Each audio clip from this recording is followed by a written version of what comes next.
I don't love going to school. I don't love sitting in a classroom with 50 other children. But I do love learning. Ngiyakuthanda ukufunda isiXhosa as a language. I do love getting good grades. I do love UCT Online High School because I do love my future. Apply online before the 26th of January.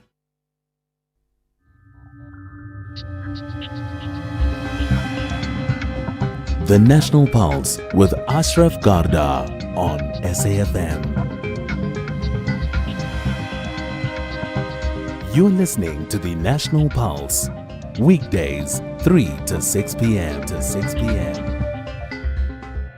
And a warm welcome to you. Good afternoon on another riveting day, I would think, at Parliament's ad hoc committee hearings, where once again the former Independent Police Directorate Investigations boss, Robert McBride, continuing his testimony. And of course, we will devote a major part of the show to that. We'll also cross to... Because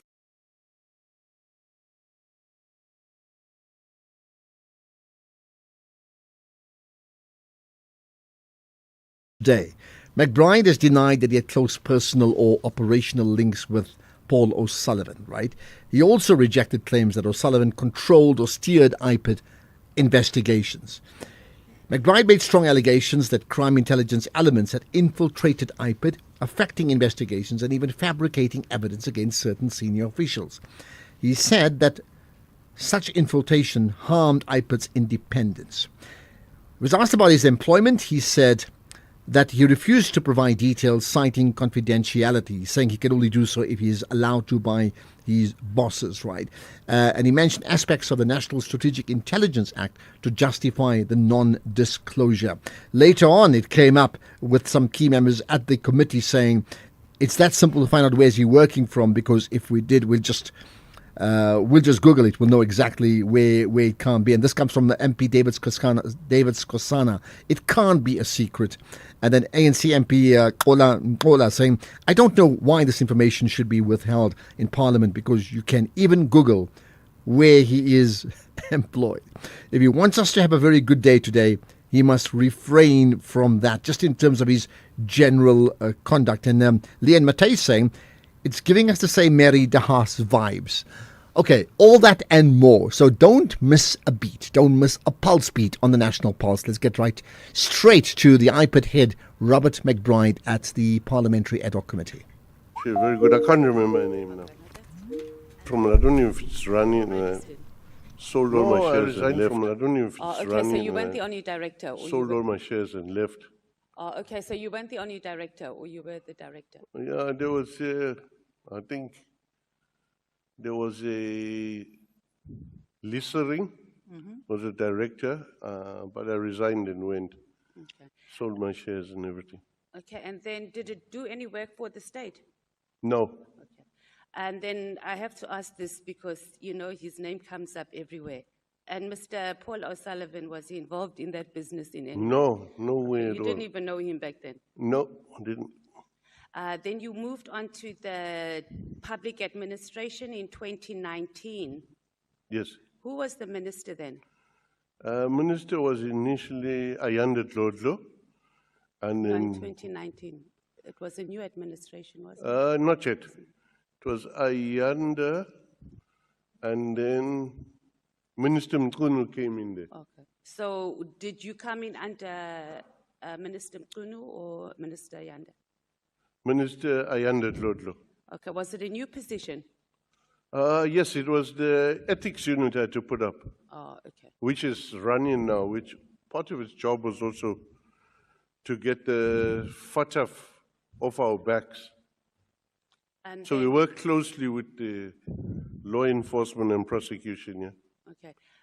Let's talk about your visit to Minister Mkunu's home. You said it was, yesterday you stated that it was Mr. Kabindi who initiated the visit to the home. Yes. It was his private residence. You didn't go to any official government office or anything? No, he was not in government then. No, I'm saying that you didn't arrange a meeting rather to go... No. It's Kabinde that arranged it. Okay. And you didn't advise Mr. Kabindi, hey, it's better, can we go to one of our offices or something instead of his private residence? No, as former premier, Minister Mkhunu will carry some weight and gravitas. It would be a sign of disrespect if I want to ask him in a confidential matter to come to our office or something. So it's my way of operating in KZN. I go to the people. Okay, how many times have you met with Mr. or Minister Mkhunu regarding or while you were in charge of IPAD? When I'm in charge of IPAD? Only that occasion. Okay. Yeah, afterwards I met him when I was already, I think, in state security. Then I met him at Lekgotla or something, and then I warned him, hey, is that guy still with you? The guy is not a good guy. You see how you're going off the beaten track now and using my time, Mr. McBride. Okay, let's move on now. Mr. Kimindi, you said that he was shocked when you arrived at King Shaka Airport that you had your protector with you. Yeah. And you mentioned something about being vulnerable, or he thought you were going to show up being vulnerable. Why would he think that? Because you worked together. Why? Oh, no, What was the backstory to that? So, why would he be surprised, and why would there be some issues about? So the being issue was I must be alone, honorable member. I must be alone. I mustn't tell anyone. That already sounds of subterfuge. Set up coming. But how? Why would something like that be set up? No, the boss wants to keep it quiet. Who's the boss? Because you weren't reporting to the minister. The minister No, but it's his boss. But he wasn't, from my understanding, was he not working in IPAD under you then? And Minister Mkhunu wasn't, he wasn't a minister at that time for this meeting? Minister Mkhunu was not a minister then, but Cedric was working for IPAD. Yeah, so whose boss was he? You're saying he... No, he means like in a political way. Yeah. ANC way, you mean? Yeah, so African National Congress way, let's just speak. For example, if Minister Mkhunu was a traditional chief, it would be the same thing. I'd go and show respect to him. Okay. Your appointment yesterday that you were a bit iffy about telling us, so you were appointed at the State Security Agency in 2020. You were subsequently placed on suspension for 22 months. Yeah. What were the reasons, or what reasons did they give you? Well, the main reason was that Minister Ayanda Tlotlo lied about me. She said I carried out an unauthorized operation, which is not true. The paperwork to that effect. But I had to shut up because our business is secret business. So I just shut up and took the pain. Did you sign the suspension letter? No, I didn't. Okay. And then you were reinstated? I didn't because the suspension letter is supposed to be notice of intention to suspend. But as I had seen before, there was already a process in place to take, before I could return with an answer, to take my access card away, to remove VIP protection, to stop me from entering the premises, already at that time. And I've been through the suspension things a few times. I know the tricks. So I decided that I'm not going to participate in my own humiliation. Okay. And were you paid during those 22 months, obviously? Yeah. And you were later reinstated in June 2023? Yeah. Then subsequently, the Director General resigned in November 2023, so it was about 4 months after you were reinstated. Yes. Okay. What was your relationship with the DG Majola? Majola, no, I liked her very much. She's an old veteran.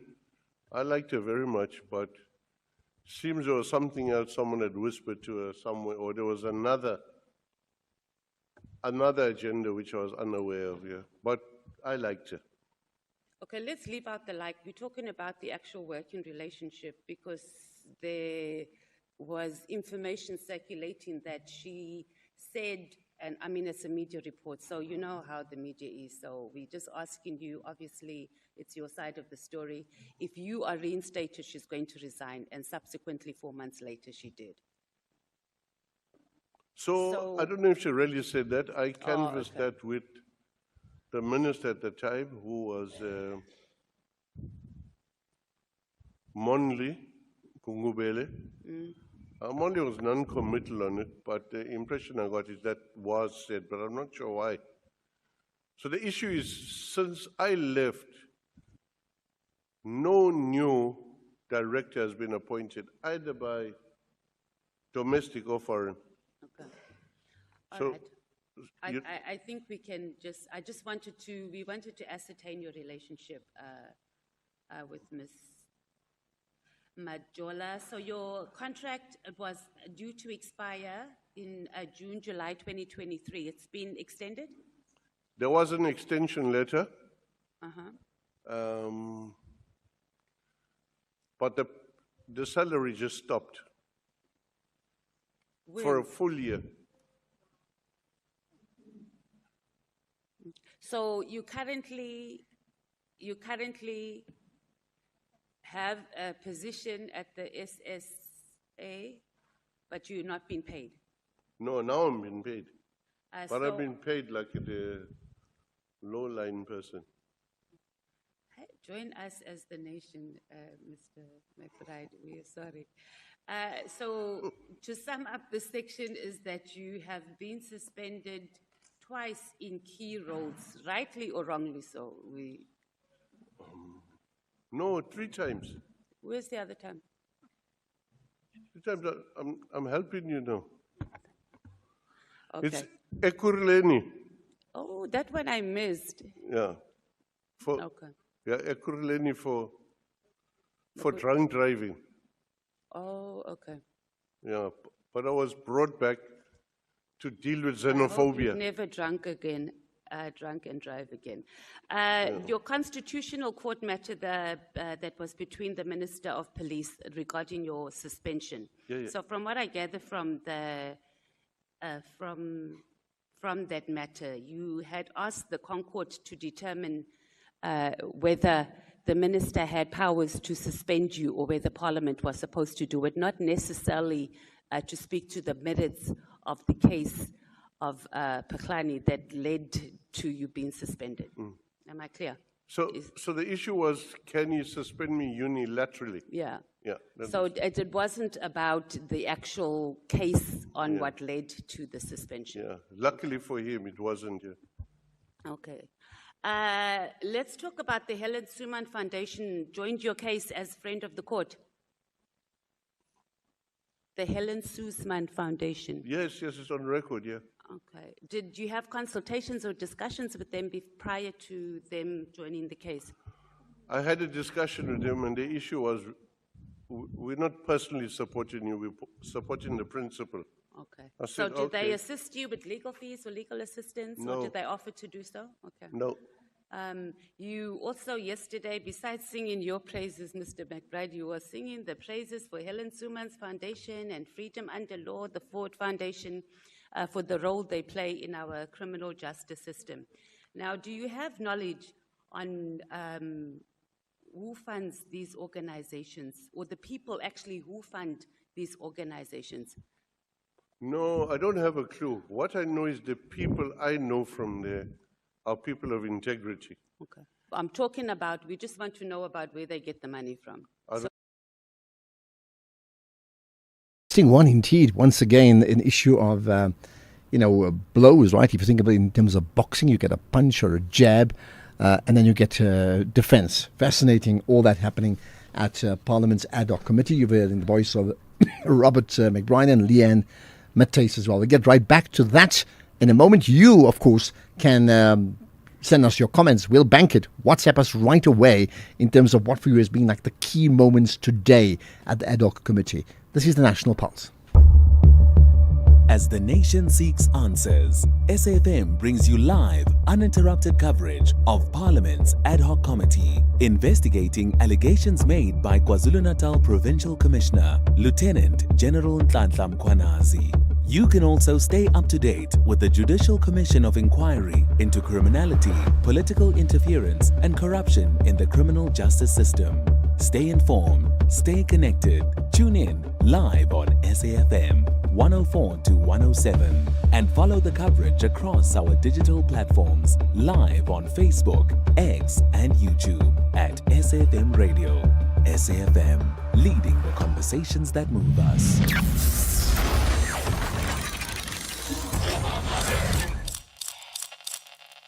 You're listening to the National Pulse on SAFM. SAFM. Right, let's not miss the pulse beat. Not at all. Let's get back to Parliament's ad hoc committee. He's not a member of his background. Oh, you have, okay. He's not a member of any intelligence service.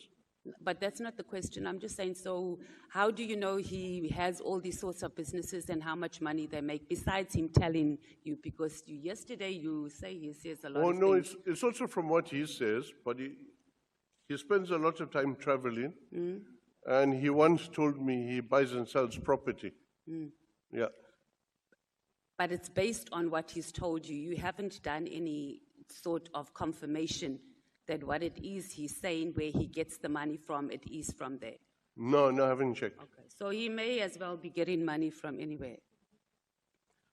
Yeah, anyway, it could be anywhere. Even some of the money you get in good faith could be coming from anywhere. Yeah, no, I'm agreeing with that. So having no credible assessment or an investigation on these vast resources that this Paul O'Sullivan has, where he can go and police even feel like he's the proper whistleblower. Do you think, as Mr. Robert McBride, who once burned down police stations when we were fighting the apartheid, while I was still little. Speak for yourself. Do you think, no, I was about, not me. No, you know what I mean in the struggle. But do you believe that you were protecting us as a country by allowing and accessing resources from Mr. Paul O'Sullivan without us even knowing where this man gets money from?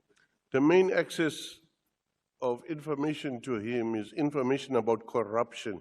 But where he gets it from and how he gets it, so that's the question. Well, that might be worthwhile investigation, but corruption is good for the country. No, we're not disputing that, but you know things can be also weaponized, and we don't want I it to be agree, but weaponized. for fighting foreign- against corruption is a good thing. It's always good, but it must not be weaponized and one-sided. Also, Because- for regime change, Mr. I McBride. agree, ma'am, I agree. So let's move. And let me be first to say, if I find out he's doing that, he'll be in big trouble. Okay, I wish I you know- would I go know and the- I find know the out where he chairperson gets the spoke money about- as a start, because that might help. Let's talk about the rendition investigation. So just quickly, and most of my colleagues have covered this. So the first report was issued, IPED report was issued on the 22nd of June, 2024, right? You were appointed to IPED on the 3rd of March, 2014. Yeah. Right? Then there's the second report, and this starts off in your affidavit from paragraph 40. And then you appointed these investigators, you thought they were not the one needed supervision, and then they finalized the report on the 18th of March 2014. Does that sound right? Yeah, so it's January, February, and March. Yeah. So you signed the second report, so it was about 10 days of you taking office, you signed off on the second report. On the Because you were appointed on the 3rd of March. 9th of April, What happened on the 9th of April? when I signed off on the document. It was the 9th of April, not the 18th of March. No, 18th of March, I think the other signed off on it. Okay, so it was, okay. You signed the second report. Okay, so we saying that the days were a bit different, but it was between 10 and 15 days that the second report was signed. In the Wickman's report, the investigator said the first report was submitted as a final report and not as a draft, right? And then in your testimony, you've also said that you didn't know that there was a first report or even a draft report. No, I wasn't aware of that. Okay. But, Mr. McBride, in this Wickham's report, it says that you said that you did not do any material change to the findings of the first report. So is there something we're missing? No, it's the report that was handed to me in March. That's the report, the reviewed one, the one that had the cell phone stuff added in. I did no material changes. To which one? To the second report or the first report? No, it's the report I saw. So which report did you see? I saw a report. The one in that March, you signed when you arrived? The one that I put my signature to. Okay. That's the one I saw. So you only signed one report? Yes. You also described that Wickham's report as bogus. Yesterday, do you remember? Which one is that? The Wickmans, I'm pronouncing that. Werkmans, Workmans, yeah. Bogus. Yeah. I'm just confirming that that's what I heard you say yesterday. I can't remember if I said bogus, but I didn't attach any. I mean, there was a disclaimer in the thing that they don't regard themselves as legal experts or investigative experts. Oh, okay. They also said they don't take any liability for this report. So it's a non-report. Okay. Can't go to court with that. Okay, so did you formally challenge the report in court, or you didn't? The report was part of the bundle that we submitted to court for the Part B for the minister. I can't remember if that was addressed or we had specific points dealing with that report, or we just said there's the report, it has no value in law. So you didn't challenge the report directly, it was part of a bigger case? No, it didn't. There was no time. It got leaked on a weekend. Okay.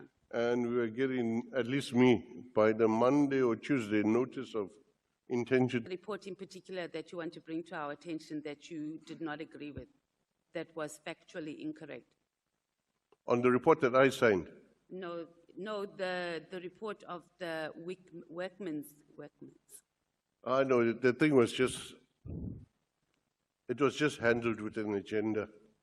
So you can't nitpick that report here. You'll spend the next 10 years doing that. IPED investigations, there's a supplementary answering affidavit in the case 8258/28 involving Lieutenant General Pehlani, yourself, O'Sullivan, Trent, and the magistrate. And then you stated that disciplinary measures were taken against Mr. Kabendi after you learned that he had been approached by SAPS members regarding the investigation. Is that what you said in your supplementary affidavit? We made copies. Yeah. I can't remember which part you're referring to. In Kabendi issue was he was removed from task team, sent back to KZN. Parliamentary Ad Hoc Committee for now, but we will be back there ASAP. Right now, it's the news headlines, 3:30 years Utsile Saku. Thank you, Ashraf. Good afternoon. In the headlines, the Constitutional Court has ruled that a spouse cannot enter into an antenuptial contract in a bid to override their initial and existing marriage property regime, whether it be civil or customary marriage. Police have had to use stun grenades and a water cannon as tempers flared at Addington Primary School. March and March, Operation Dudula and MK Party members blockading the school gate confronted parents picking up their children from school, charging at foreign nationals. And 2 more bodies of people who drowned following flooding have been found floating in separate places in Limpopo. Details at 4 o'clock. SAFM, guiding you through the rush hour traffic. Good afternoon. Starting off in Gauteng, the N1 southbound in Grassmere has delays near engine services and a stationary vehicle on the N12 eastbound after Snake Road. In KZN, there's a stationary vehicle on the N3 southbound after Hilton Avenue and an incident on the N3 southbound at St. James Avenue. In Cape Town, the M5 northbound slow moving through the N1 Kuburg interchange and Brackenfell Boulevard northbound slow moving towards Vredekloof Road. For traffic update, I'm Irma G. This is SAFM's PSL games yesterday, Champions League, AFCON reaction. What's some of your agenda today? Well, a very good afternoon to you, Ashraf, and our listeners. We start things off with rugby this hour, where Stormers fly half Sasha Feinberg Mgomezulu has been named among the 10 nominees for the 2026 Investec Player of the Year award. The 22-year-old, who is the only South African on the list, has stood out for his vision, creativity, and accurate kicking, consistently putting teammates into space and controlling matches from fly half. And public voting is now open on the EPCR rugby website and will continue until the 12th of April after the quarterfinals. So as South Africans, let's back our boy. Meanwhile, Stormers defense coach Norman Laker has confirmed that defensive improvement has been a major focus this week as the Cape side prepare for a crucial United Rugby Championship Coastal Derby at Cape Town Stadium on Saturday night. In terms of football, Kaizer Chiefs co-coach Cedric Kaze has joined calls for the Betway Premiership to introduce VAR. Now, this follows frustrations from Golden Arrows coach Manqoba Mngqithi. This is after his side conceded a goal scored by Aidan McCarthy, which he believed should have been ruled offside yesterday. Mngqithi says that coaches often carry the blame for poor results, while questionable refereeing decisions go unpunished. And Kaze believes that the introduction of VAR would definitely help improve officiating standards and also bring greater fairness to the league. Obviously, I believe that the VAR will make the league better. It's something that helps as well the referees. And well, let's move on to cricket. Sri Lanka have named a 17-man squad led by Charith Asalanka for the three-match ODI series against England. It marks the island's first home one-day series in more than 7 years, with all matches to be played at Colombo's Primadasa International Stadium. The opener is tomorrow, and it's followed by the second game on Saturday, and the final is on Tuesday. And England lost towards Sri Lanka back in 2018, winning the ODI series 3-1. In terms of tennis, Emma Raducanu says that she will sit down to re-evaluate her game. This is following a flat second round exit at the Australian Open today. Raducanu lost 7-6, 6-2 to Austria's Russian-born Anastasia Potapova at Melbourne Park. Potapova next faces number one Arina Sabalenka in the third round, and Raducanu admitted that she never felt comfortable on the court against the 55th ranked player, despite being ahead 5-3 in the first set. In the meantime, Coco Gauff win over Olga Danilovic. The third seed needed just 78 minutes on Margaret Court Arena, racing through that first 5 games to stamp her authority. The 21-year-old now faces fellow American Hailey Baptista, who's ranked 70th in the next round. On that note, it is a wrap from my side for now. I'll have more in the next hour. Perfect.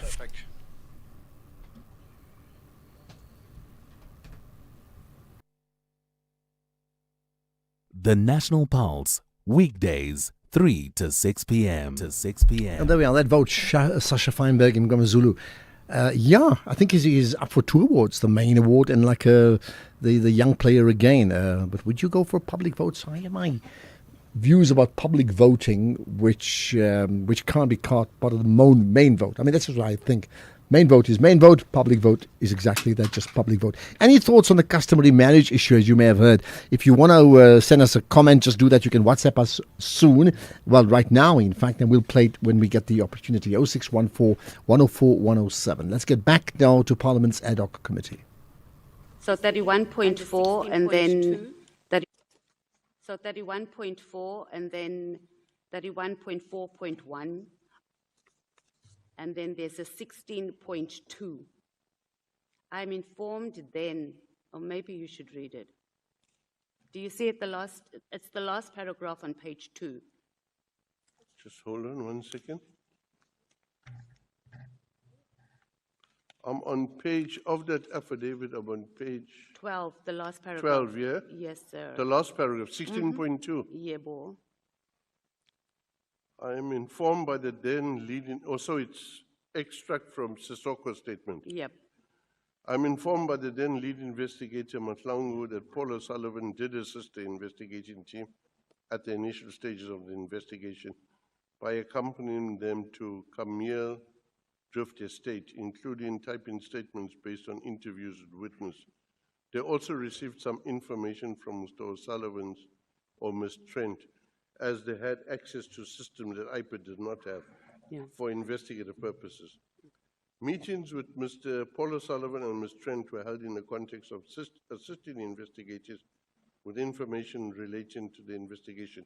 Okay. There was never any instruction from the executive director that IPID investigators must work with Mr. O'Sullivan or that they must give him information obtained as a result of investigations by IPID. Okay.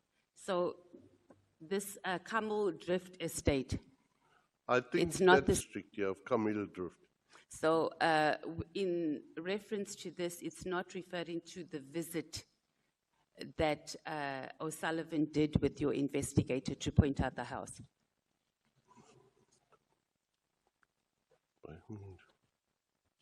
No, I think it's the same place, yeah. So Camel Drift Estate and Sable Hills is the same thing? No, Sable Hills is in Camille Drift area, yeah. Okay. Then I got WhatsApp, Mr. McBride, and someone from the public wants me to ask you, what is your relationship with, or have you met, whether it's work-related or not, with Honorable Adams? With Honorable? Adams, Fidel Adams. Oh, yeah, definitely. I like him. Yeah, I also like him very much, but what is the relationship, and how far back does it go? No, I only know him last year. Oh, okay. Yeah, he is a guy who appears to be fighting against corruption. So I wanted to meet him. So I reached out to him to meet him, and he agreed to a meeting. And you reached out to meet with him? Yeah. You haven't reached out to meet with me, and I'm fighting corruption day in and day out. I'm just saying. Yeah, maybe that's an oversight on my part, yes. Okay. So it's been a year, and then, okay, so it's been a year, and you've reached out to him. And there was no leaking of any information to him? No, it was towards the end of last year. He took a photo, and I think he put it on social media. I'm quite happy with that. I got criticized by some of my comrades because our politics are different. But Honorable Mateus, if you have a drive to fight corruption, I'll work with you too, regardless of what my colleagues think. They also want me to ask you whether you have a work relationship or met work-related or not with the former Inspector General Fazal. No, I met him when he was Inspector General already. I can't remember. I met him at there was a conference where the case of South Africa in the ICJ was being discussed. And there was a lot of people from my service were there, and I was asked to come there to meet a person who is a witness, but whose life might be threatened, to see which way I can assist. And I saw him there. So you don't have, so that's pretty much it. There's no other meetings of saving the country. Our IDEC head's husband? No, I don't know the guy. Never met him. No. Okay. I don't even know Andre Johnson. You don't know, or you've never met her, because you can't not know her. No, I've seen her at a distance, but I don't know her. I know of her, who she is, Oh, okay, no problem. what she looks like. I've seen her here on TV in this hot seat. Okay. And then, Chair, are giving me extra time because I'm done.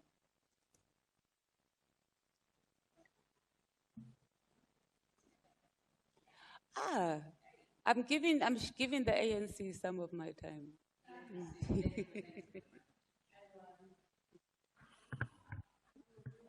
Thank you so much. Are you done, Honorable Matthews? Thank you so much. Honorable members, can we take a break and come back at 16 hours?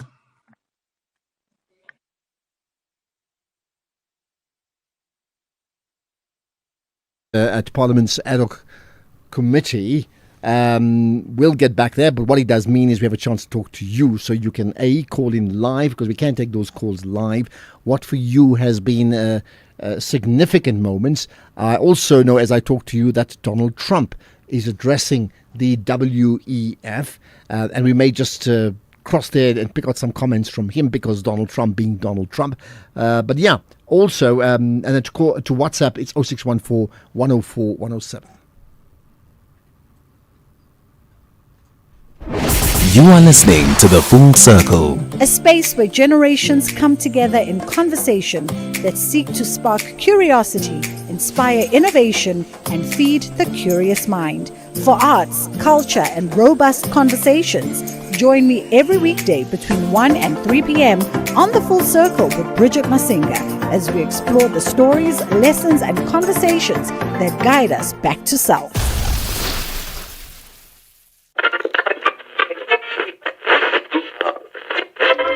For 90 years, one voice has informed, challenged, and connected a nation. SAFM, South Africa's national English public radio station. Established in 1936 as the SABC's very first service, the A program evolving through the English service, Radio South Africa to SAFM in 1995, shaping thought and strengthening democracy. From a full-spectrum station to a trusted home of news and talk, SAFM continues to lead the conversations 90 years strong. SAFM, leading the conversations that move us.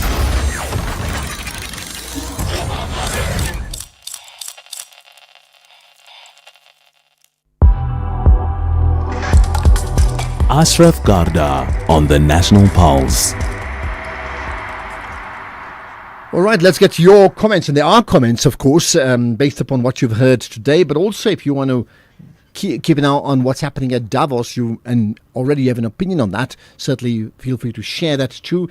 And then you heard that story in the news about customary marriages. That means if you entered into a customary marriage at the time and then decided you want to adapt it to an anti-nuptial contract, that constitutionally now is not allowed. So I would think that customary, if it means sharing in terms of the marriage, that would change. But let's now cross to Davos, and the American president Donald Trump is addressing their meeting at Davos.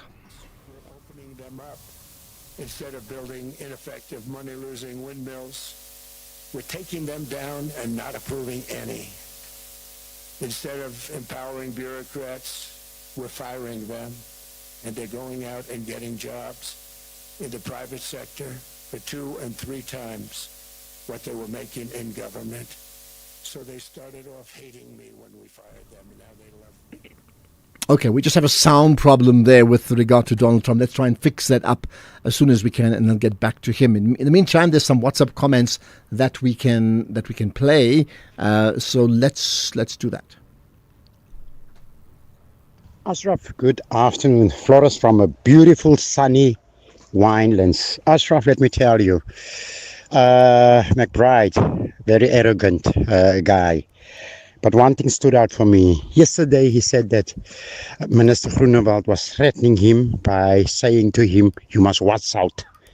What did he do today? The very same thing to one of the honorables of MKP. He said to him, you must watch out, after he were confronted with his altercation with one of his children that ended up in court. Have a good job, bye-bye. Well, thank you for that. And lots of people have had similar, observances about McBride. But again, one is just perception. The other is what are the actual facts as well. So as soon as we can, we'll get back to Donald Trump.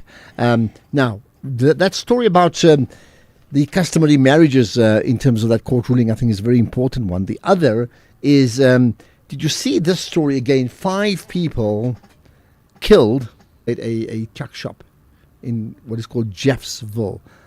Sure, man. This is like just, what's that story? Cowboys and crooks. But maybe it's not, it's just more serious than that.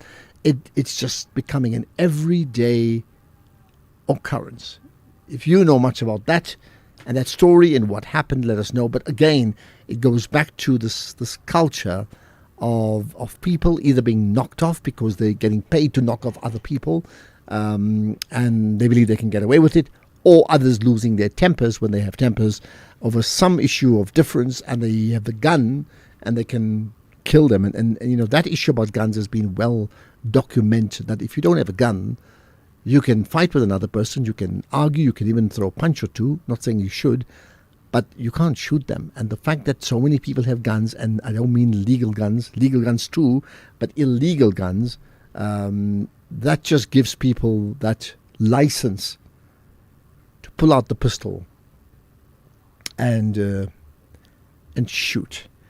Any other thoughts regarding schooling? And now that the school year started, remember when we last chatted about it, there were still stories of many of the schools, the public schools, having huge numbers of student learners, in this case here, still not being placed. Has that all happened for you now with, it could be yourself, your children, grandchildren, relatives? Has that all been sorted out? If so, do let me know, or not. And interesting, yesterday I looked at a situation around the issue of the terms. Now, you know that the public schools have a 4-term calendar, because I was looking at my diary and planning, the year. And private schools, IEB controlled private schools, have a 3-termer. And I think that started like 20 years ago. It's not always like that, right? But what is the rationale behind having 4 terms and 3 terms? So why is 4 terms right and why is 3 terms right? Or why does 4 terms not work versus 3 terms, or vice versa? If you have your own thoughts and experiences around that, you certainly can let me know. Welcome to the National Pulse. The soundtrack of your life with Ernest Pillay. They were more than just songs. They were the backdrop to your best days and the ones that change everything. The soundtrack of your life with me, Ernest Pillay, brings you iconic classics and hidden gems that spoke to your heart then and still do now. Whether you're driving, relaxing, or just remembering, let the music take you right back. The soundtrack of your life with Ernest Pillay. It's about your past, your story, and it's all right here on your favorite station, Saturdays and Sundays, 1 to 4 p.m. This is SAFM. All right, we are struggling to connect to get a good sound feed from Donald Trump, so we can't quite cross to him right now. But we have you, and we can cross to you right now. So here's your comments. Good afternoon, Florence from a beautiful sunny... Okay, wait, we played Florence rather. Let's do this one. Good afternoon, Ashraf. Lennon Khwedi. Ashraf, here. What I'm listening to now regarding McBride. McBride is another one of the hell of a problem.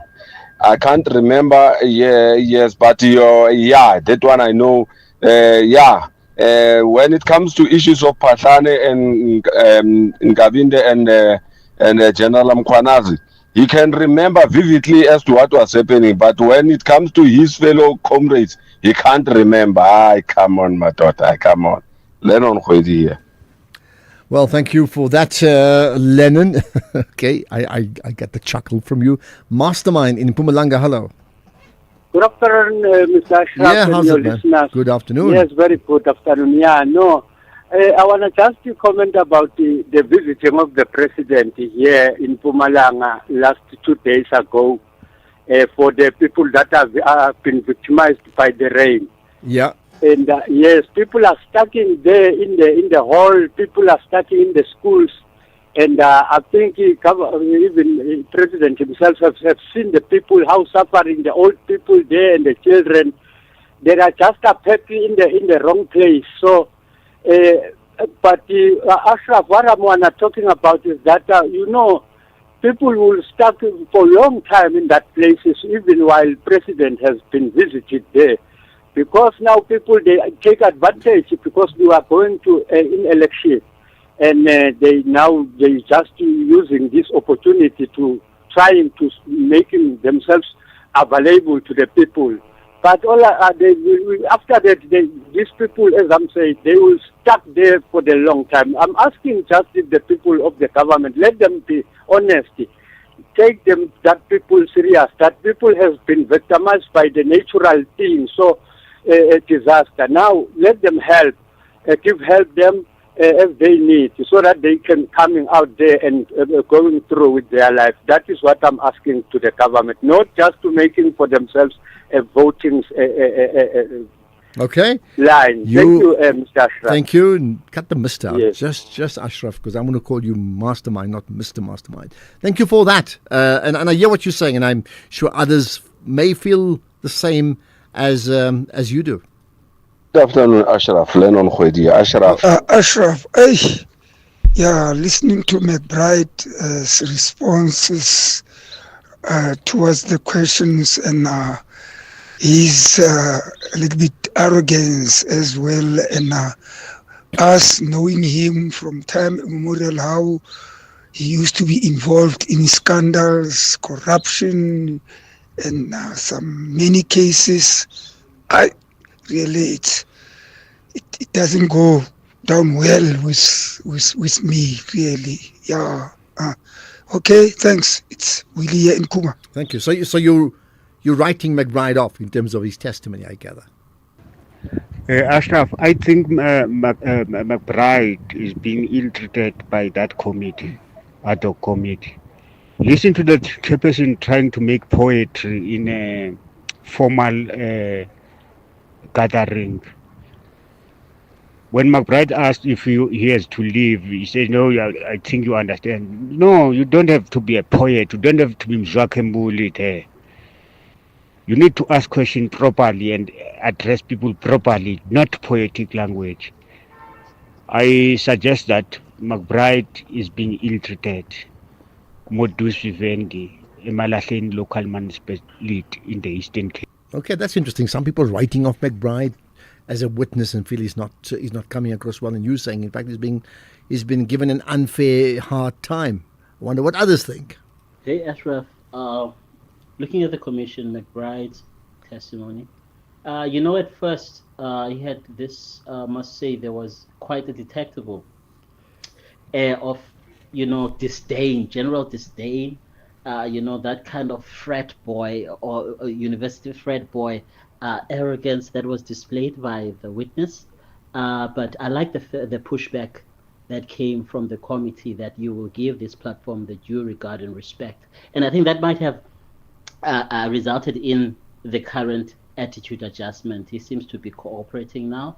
I was quite sad to see, such lack of regard for national processes of governance from someone who was once heading a government institution. He wasn't a pretty sight. And as you know, someone who now says he can't reveal what he does. He can't. Afternoon, Ashraf Pule here. On the issue of the school kids who have not yet been placed, there's a relative of mine, they applied sometime late last year. Last week they applied as the foreigners, on that portal where you said foreigner, no document, blah, blah, blah. And they were given space immediately in the name of the school. So what is that exactly? Okay. Well, look, I don't know what to make of what is that in terms of what you say. There's no space. If anybody else knows more, maybe next week sometime or in the next couple of days, we need to do another follow-up on that in terms of the state of the schools, in terms of admission. Something we did just before school started. We probably need to do another. Good afternoon, Ashraf. This is Bongani Mkwanaze from Chatsworth. I see what McBride is doing, intimidating the MPs of Parliament in that ad hoc committee. Is making a very big mistake because he thinks everybody knows what he's capable of. Whenever he was working, maybe he's used to intimidate his staff or whatever. But that is a parliament. We're watching as a nation. So he's out of order, he's out of line. Like really, I didn't like what he was doing. Out of line. You see, there's another one. I think with McBride, there's like nothing in between, isn't it? Yeah. Hi, good afternoon, Mr. Ashraf and your producer and all the listeners. I like to say it's true what is saying Mr. Lennon. You see that guy, I was listening here in the parliament. It seems like does he know nothing? And according to the way I was listening the statement, that guy seems like the enemy with the Mr. Mkhwanazi. I don't know what's going on. And also, Mr. Ashraf, I like to say that all the court, they must make sure that it's put a lot of police and cameras, because you can see that when you go to the court, it's not safe at all. That is my concern. Sia from Cape Town. Thank you. Well, that came up yesterday after the shooting at Boyson's in Johannesburg. The problem with all of that is that it costs more money, more resources, which means more money goes out of state coffers, taxes that could have gone somewhere else. And there's only so much we can do. I mean, just think about the example of regarding, private security. There was a period many years ago that none of us had private security. Now, when it comes to our homes in residential areas, everybody does, and somebody's carrying the cost. Well, we're carrying the cost of it, which money we could have put elsewhere, isn't it? So it could be a resources issue. The main issue is not so much whether there should be policing. It's like, why are people killing each other off? And we can do nothing about it. Good afternoon, Mr. A. I think Mr. McBride must be the president of South Africa, because the way he hates what is happening in South Africa, everything is a mess in South Africa. But some people, they don't understand him. They think he's arrogant. And some of the people asking him questions, he knows about them, how evil they are. That's why sometimes he becomes so angry. It's not like, no, he's a spoiled brat. No. But the way he knows so much, and with a fantastic background in struggles, no, the guy must be a president. He can fix everything in 1 year. Pastor Cape Town. Okay, thank you for that. Now, Donald Trump has been talking. He's talking about the United States avoiding the green energy scam, amongst many things. Well, that's what he calls it at Davos. And of course, he's raising other issues around the economy and the issues of tariffs and more and more. And if we can get an update on that, we will certainly share that with you. But right now, it's 4 o'clock. It's time for the news. Here's Utsile Saku.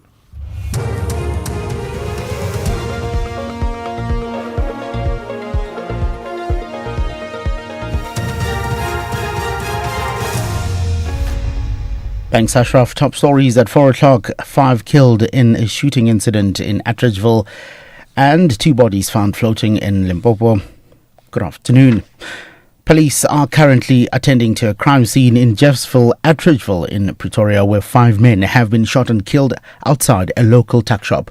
Details surrounding the shooting are still sketchy and the motive is unknown at this stage. We'll have more details as the story develops. 2 more bodies of people who drowned following flooding have been found floating in separate places in Limpopo. Police say details will be released later. The Disaster Management Centre and police are yet to give an update on the number of people killed after the floods. Meanwhile, the search continues for several other people swept away by floodwaters recently in the province. The Constitutional Court has ruled that a spouse cannot enter into an antenuptial contract in a bid to override their initial and existing marriage property regime, whether it be civil or customary marriage. The court today decided to not uphold a decision by the High Court in Pretoria to declare a section of the Recognition of Customary Marriages Act unconstitutional. The matter stems from an opposed divorce between VVC and JRM, who were married in community of property by way of customary law in 2011 and later entered into a civil marriage. Kenny Mapanga has the details. VVC successfully challenged the section in the High Court to the extent that it permits the conclusion of contracts that change matrimonial property regimes without judicial oversight. The Constitutional Court disagreed. finding that a civil marriage subsumes a customary marriage, it does not dissolve it, and that there is nothing in that provision that envisages a change of a matrimonial property system. Police have had to use stun grenades and a water cannon as tempers flared at Addington Primary School. March and March Operation Dudula and MK party members blockading the school gate confronted parents picking up their children from school this afternoon, charging at foreign nationals. The Public Order Policing Unit formed a line outside the school to protect the children and their parents. The MK party's Bongani Cele says he tried to calm the protesters down. It was overreacting of the police. The situation was under control and I was working with them. The people, they were angry. If you see masses, some they will provoke each other and so forth. As we've seen now, one of the women who's a foreign national provoked the South Africans. But we tried to calm the situation. And finally, President Cyril Ramaphosa says the country needs to relook the manner in which the South African National Defence Force sets up military exercises with other countries' forces. Ramaphosa was responding to questions about the participation last week of Iran in the Will for Peace naval exercise near Simonstown in the Western Cape. Pretoria is said to have had misgivings about Iran's participation after reports of Tehran's brutal crackdown and killing of citizens protesting the country's deepening economic crisis. Despite this, Iran participated, prompting the establishment of a board of inquiry by Defence Minister Angie Motshekga. Speaking on the sidelines of the education sector Lekgotla in Boksburg, Ramaphosa says China had the responsibility to organize, lead and arrange the naval exercises. We did raise with China the issue of Iran, and said that it would be best that they should withdraw. And having done so, many engagements happened. And in the course of it all, we realized that we needed more information. And that is why we've constituted a board of inquiry. Recapping the top story, police are on their way are at the scene of a crime in Jeffsville, Attridgeville in Pretoria, where 5 men have been shot and killed outside a local tuck shop. For SFM News, I'm Utile Saku, headlines at 4:30. In sports this hour, Similani commits to the Stormers until 2028. Audi unveil new car for 2026 Formula One season, and Absa Run Your City series unveils a record 1.68 million rand prize purse for 2026 season. More details at 4:30. SAFM, guiding you through the rush hour traffic. Good afternoon. Starting off in KZN, there's a stationary vehicle on the N3 northbound after Cliffdale interchange and a stationary vehicle on the N2 southbound after Umgeni Road. In Gauteng, a stationary vehicle on the N1 northbound at Rivonia Road and SK Mpatleli Drive northbound in Pretoria has delays towards Mood Street. In Cape Town, Kloofnik Road is slow-moving through Gardens and Kuburg Road northbound in Tableview, slow-moving towards Blauberg Road. With your traffic update, I'm Irma G. Stay safe on the roads. SAFM is with you. The pain of losing a loved one is never easy. At Clientele, we understand that burying loved ones with dignity truly matters. Our funeral plans pay out cash within just 24 hours, and you receive 200 Rand airtime when you claim. Plus, we cover up to 13 people on one plan. SMS SAFM to 48031. That's 48031. Clientele Life is an authorized FSP and licensed life insurer. T's and C's online. Standard rates apply. For 90 years, one voice has informed, challenged, and connected a nation. SAFM, South Africa's national English public radio station. Established in 1936 as the SABC's very first service, the A program, evolving through the English service, Radio South Africa, to SAFM in 1995, shaping thought and strengthening democracy. From a full-spectrum station to a trusted home of news and talk, SAFM continues to lead the conversations 90 years strong. SAFM, leading the conversations that move us.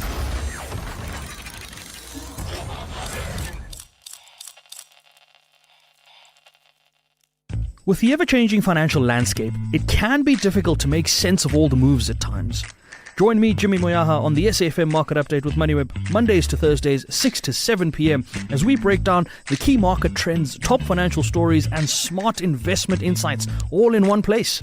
It's everything you need to stay financially informed and ahead of the curve.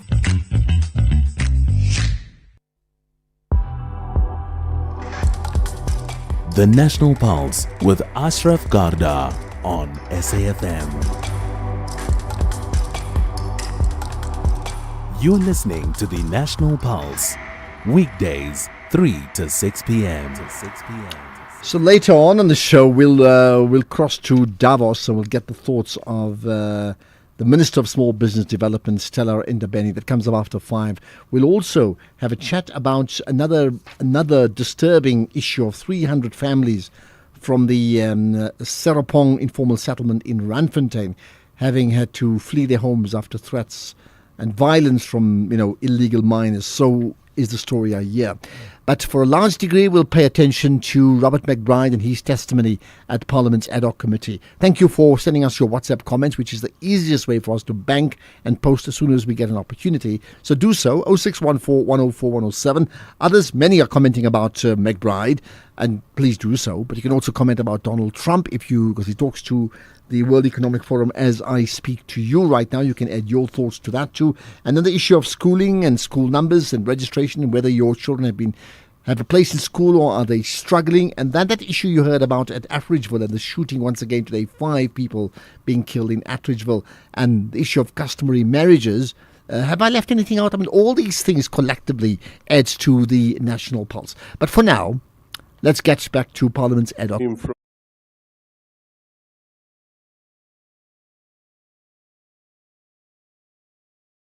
It may not be entirely true that you actually do not know him, because he was present at the meeting where you were also present, where you had where the Minister Ntlego was actually introducing himself to the top management of the police. Yeah, but I don't know him. I saw him there. He made a statement which seemed like a big complaint, but I don't know him. There are many other senior cops there. I don't know them. Okay, you also referred to an incident where you say General Mkhwanazi, and I quote, played undue and prosecutable role in the investigation of a matter involving General Pahlane. Yes. Why did you not charge him for defeating the ends of justice? That process I think it's still being looked at, but I don't direct or dictate which way an investigation goes, or indeed the prosecution thereof is something that takes place at the NPA. So I don't know the status of it. The head of investigations don't know. So I don't dictate which investigations to take or follow through. As far as you are concerned, there is no formal investigation that is underway. Not that I'm with aware regards of. to this. But and that's why I say prosecutable, based on the evidence before us. There is sufficient evidence to warrant a prosecution, or at least an inquiry within the caste system. Because one would be concerned that a statement like this is actually part of your evidence in chief, which you presented here under oath, and yet it's not based on any particular facts. And there is not even a thing that is alleged to have been done. I'm not sure a case has been opened or not, but it's my professional opinion that indeed there's a case to answer for, whether it's as a disciplinary or whether it's as a prosecution. And the simple answer is, why did you interfere? Why did you promise gratification for disturbing the investigation? And that is my view right now as I'm before you, Honorable Mwangu. Thank you, Mr. McBride. What happened to the IPID investigation around the procurement of bulletproof vests? Where is that investigation? I don't think we bought bulletproof vests. The bulletproof vests, the only one I know is the one about, is that Mkwanazi, Ibenathan, Kistia, Masemola involved in, not IPID. It was just an investigation of what we call iView investigation, because it involves the company of Ibenathan Kistia, but it's not us, it's them.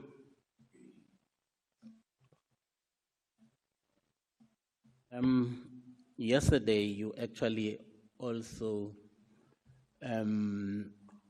responded to a question about the people who were convicted for the murder of Mandla Masla. Are there any members of SEPS that are part of that group? No. The person's surname is, if I remember off the top of my head, is Sitole, the guy who was convicted. I think he's also like a miner in Gabi. But I don't know whether there's any miner in Gabi if he kills. It's always major. Thank you. Can you share with us how promotions are conducted within SEPS, especially at the level of generals? Who appoints generals? Well, there is a section, I think it's called Section 35. People can jump ranks also. And on the prerogative of the National Commissioner, he can promote anybody he wants to. So whilst there's been normal processes, you have these other processes at senior place, which override the normal good practice of advertise, apply, shortlist, interview. Just trying to figure out how could Lieutenant General Mkwanazi and Homo, I mean, how would they have been able to actually promote Kavinde and those other guys whom they were promising ranks within SEPS? So there's a woman called Sandra Tema who had an investigation against her, something to do with the police college. She was a brigadier, Tema. She resigned when it became too hot, and she came back whilst Patlani was the acting national commissioner, and she became a general, a major general. She eventually got fired for racism. Her house often served as a meeting place between Kistia, Mabula, Patlani. Mkwanazi himself visited there, according to my knowledge and what I've seen, once that I'm aware of. So the house was a meeting point, and how we came across it, we are following the movements of people, historical movements of people who just all disappear at the same place. They all switched their phones off at the same place. We didn't know what happened there. Is there something blocking the signal or what? And we looked around, took us about 3 weeks. We eventually found the place where it's at. And people applied for 205s to get information, who belongs there, who are all the people. And a name came out, and through cooperation with the estate managers, we find the people I've mentioned had visited there, some of them at the same time.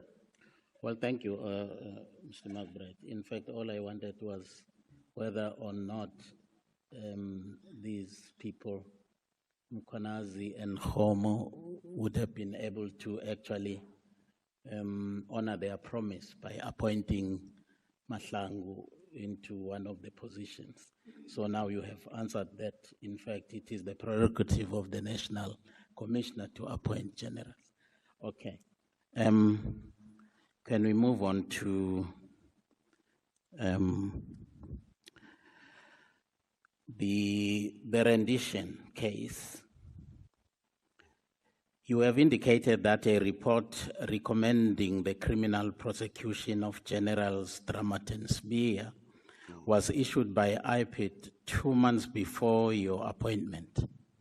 And without your knowledge, can you explain to the committee how such a consequential report could be finalized and released without the awareness of or oversight of the incoming executive director, and what this suggests about governance and accountability within IPID at the time? Yeah, so the incoming executive director arrived on the 3rd of March. The first report, as it were, the incomplete one, was 23rd of January. And the second one was 28th of February, about 6 days or so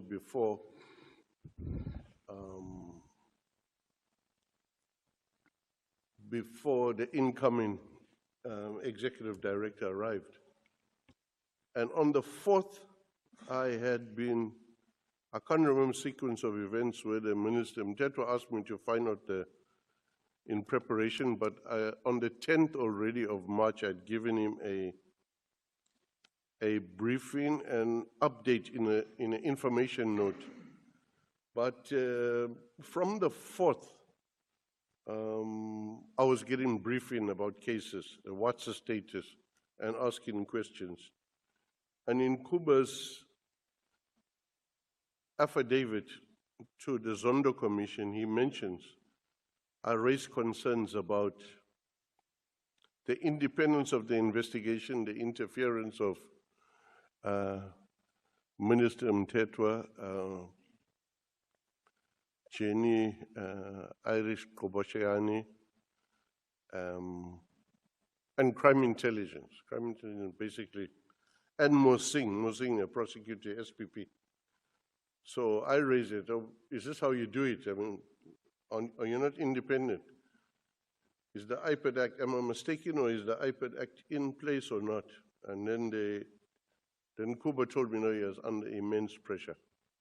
It was difficult. Even at one stage, someone told him that, don't worry, Mtluli is following you. And out of fear, he asked. And also the fact that he was told at some stage, don't involve Sesoko in the matter. And Sesoko was also not aware, even though he was in IPID, what was going on. So one day, Kuba asked Sesoko, can you please accompany me? I'm scared. These guys, they want to meet me at a garage on the side of the road. And that's when he went and saw what it was. There was a prosecutor, I think the prosecutor was Billy Moletsi, and either Mosing or another one met him on the side of the road, completely unusual. Sesoko is a very proper person, does things completely right. So he found it weird. And then when I was being briefed by Kuba, I asked for Mr. Sesoko to come down. And then Mr. Kuba explained all the things again and what had preceded him being asked to go with him to meet at a garage somewhere on the side of the road. So there clearly was sufficient interference, incompleteness of report for me to say, go and review it and complete and add what other evidence is missing. I can't sign off on something that doesn't make sense. Okay, thank you. I'm worried about my time. You also stated that upon reviewing the rendition investigation, it became apparent that it had not been conducted independently due to the influence of crime intelligence. Could you elaborate on the nature and extent of this influence, including how it manifested operationally and whether this interference actually compromised IPID's, constitutional mandate to conduct impartial investigations? Yeah, seemingly Colonel Madilongo Madilongwe or Madilongo, sorry if I get the name wrong, arrived to the acting ED, Kuki Mbeki's office. And Kuki called Koba, and he already had a docket with him which was almost completed. That is crime intelligence guy. He later on argues, no, I was not in crime intelligence, I was in detectives. But either way, he portrayed himself as crime intelligence, and it was believed. So the acting ED of IPID, Kuki Mbeki, according to what I've been told Kuba he must work with his crime intelligence person, but must not involve Sesoko. So those are the circumstances in which the independence was infected, if I can use that word, or affected. As such, I couldn't sign on something that's already contaminated. But this led to two reports actually being submitted to the minister. One recommending that Generals B and Ramat should actually be charged criminally. And that was wrong. And that you subsequently came in and then you produced together with Sisoko a report which actually exonerated the two generals from any wrongdoing. And that led to your suspension by the minister. Can you elaborate how was it possible that two contradictory reports could actually emanate from one IPID? What is a report? A report is the investigator's opinion about what transpired for him to arrive at his conclusion. Now, SAPS detectives do the same thing, except it's 3 lines long. And all IPID does now, which is a habit that came over from ICD, is give a long explanation about it. That's why some of the reports they start with, he will say this. That is an analysis of what the witness statement. So that's first of it. Its value is dependent on what is contained in the docket, not in the report. Report is not part of docket. It's usually attached to the docket as an explanation, as the view, the opinion of the investigator. The docket cannot be touched. If you touch a docket, that becomes problematic because the docket is where the evidence is. So, I mean, that's the first issue. So it's important to understand that. And the second part of your question, there was an important point. Understand why it was possible for two reports, contradictory reports, to emanate from one IPID organization. Yes. That's critical. Because the one report had incomplete evidence factored into it, and the final report had all the evidence factored into it. That's the reason why. And the so-called first report could not have been a valid report, as your cell phone analysis report was not factored into the reasoning, the deliberations to come to the outcome. So that's it. And it was actually corrected by me that such madness should not take place again. Thank you. You referred to information provided to you by Mr. Kuba regarding the pressure to recommend prosecution, allegedly exerted by Advocate Anthony Mosing, yes, sir, who was said to work closely with crime intelligence. Can you clarify who applied this pressure, through what channels and for what apparent purpose? And whether this constituted an attempt to manipulate IPID's prosecutorial recommendations? Yes, indeed. So it was an attempt to manipulate IPID's prosecutorial recommendations or not, and that's clear what it was. And the secrecy involved, the non-involvement of the head of investigations will give an indication that something is amiss. And indeed, that's what was wrong. So when Sissoko now became aware of the situation and took over, we did not experience any problems after that. Thank you. But the minister went ahead to suspend both of you on the basis of that. And in your statement, in paragraph 56, you are actually saying the minister's action was actually politically motivated. Can you substantiate that? Oh, yeah, definitely. The political motivation was to target Dramat because Dramat had okayed an investigation into the use of Secret Service funds from crime intelligence for a renovation at the former president's house. Now, my understanding is that renovations are taking place at heads of state or senior ministers' places to improve security. That can take place, but you use public works to do that, not funds of the Secret Service account. So that's a problem. So how do you now rectify something that's very wrong? You get rid of the people who are investigating. So the target's Dramat. Me, I landed in there the wrong time.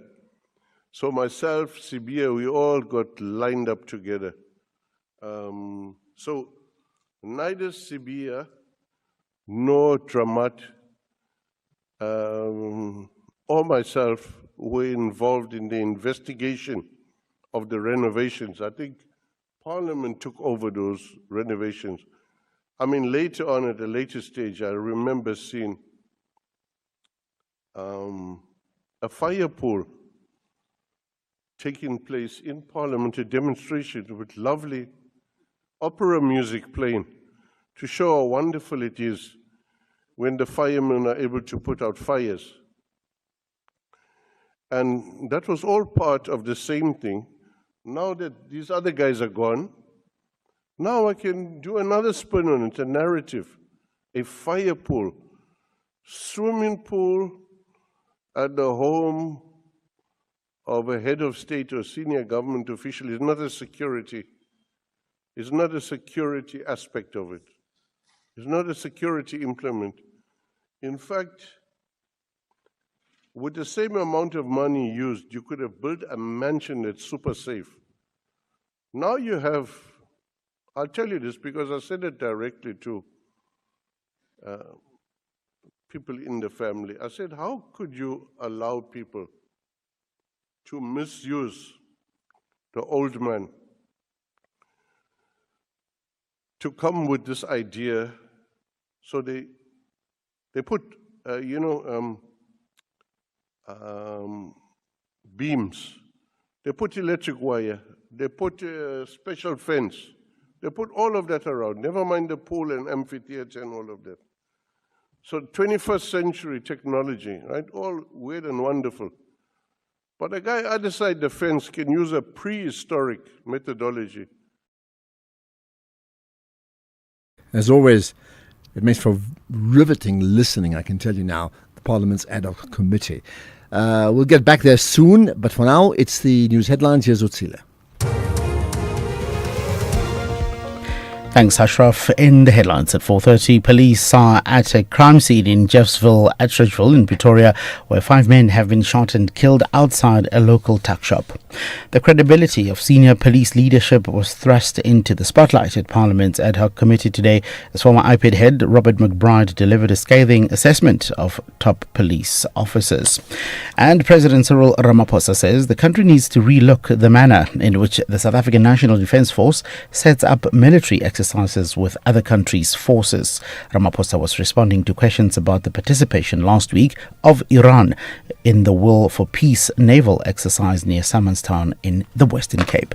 Details at 5 o'clock with Greg Close. SAFM, guiding you through the rush hour traffic. Good afternoon. Starting off in Gauteng, there's a crash on the N1 southbound at John Foster Drive, a stationary vehicle on the N1 northbound at Buccleuch Interchange, and a stationary vehicle on the N12 westbound at Tom Jones Road.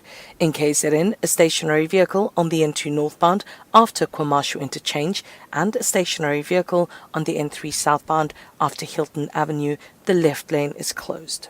In Cape Town, the N2 Nelson Mandela Boulevard outbound has a crash reported on the link to the M3 South. The M5 northbound has a crash on the link to the N1 outbound at Koeberg Interchange, and Main Road is slow moving through Cork Bay. With your traffic update, I'm Irma G. This is SAFM Sports with Duming Khapele. Right, to me, what do you have? You spoke rugby earlier. What's up now? We still start off with rugby this hour, where Stormers centre Wandisile Simelane has extended his contract with the Cape franchise until 2028. The 27-year-old, who was previously linked with the move to Japan, has impressed since joining from the Bulls last year, performing well at centre and fullback. Now, Simelane says that the Stormers environment has helped him grow, while coach John Dobson praised his improvement and consistency. He is now seen as a key part of the Stormers' future plans in midfield. In terms of football, Durban City have strengthened their squad with 2 loan signings from Sekhukhune United. Midfielders Piwe Mahlangu and forward Ronaldo Marman will spend the rest of the season in KwaZulu-Natal. Mahlangu, who's formerly a player of TS Galaxy, has featured just 60 minutes this campaign, while Marman, who previously played for Chipa United and All Stars, have made 5 appearances for Sekhukhune, scoring once. The club has confirmed that double loan deal today. Elsewhere, the UEFA Champions League match day 7 continues today, with several teams pushing to qualify for the knockout stage, while others fight to stay alive. Looking at Chelsea, they'll be at home to Pavos, looking to maintain their strong European record at Stamford Bridge. The Blues are unbeaten in their last 17 Champions League group matches at home and have scored in 21 straight European games. It's the first time ever meeting between these two sides. In terms of Newcastle United, they host PSV Eindhoven, aiming to build on their impressive home form against Dutch teams. The Magpies have won 7 of their last 9 matches against oppositions from the Netherlands, with Anthony Gordon enjoying a strong Champions League campaign. And then in France, Liverpool face Marseille in a tough away fixture. Now, Liverpool have won 16 of their last 19 Champions League group stage matches, but Marseille will be very confident after recently ending a long winless run against the English teams. Elsewhere, Galatasaray, led by Nigerian star Victor Osimhen, take on Atletico Madrid, while Bayern Munich, Juventus and Barcelona are also in action as the race for the last 16 continues. In terms of netball, Spa Proteas head coach Jenny van Dijk believes that she has selected a capable 15-player squad to take on England in a 3-match test series in Joburg. This follows a training camp over the weekend where players were assessed before the technical team could finalize the squad ahead of a test series which starts on the 29th of January at Ellis Park. And Van Dijk says that they are very confident that they will build good enough combinations to grind the results against one of the top 4 ranked teams in the world. We are happy with the team that we have selected to represent England. I think there is a lot of opportunity for us to build quite a few different strategies around the combinations and the players selected. So all in all, we are excited to see what they'll bring to the party.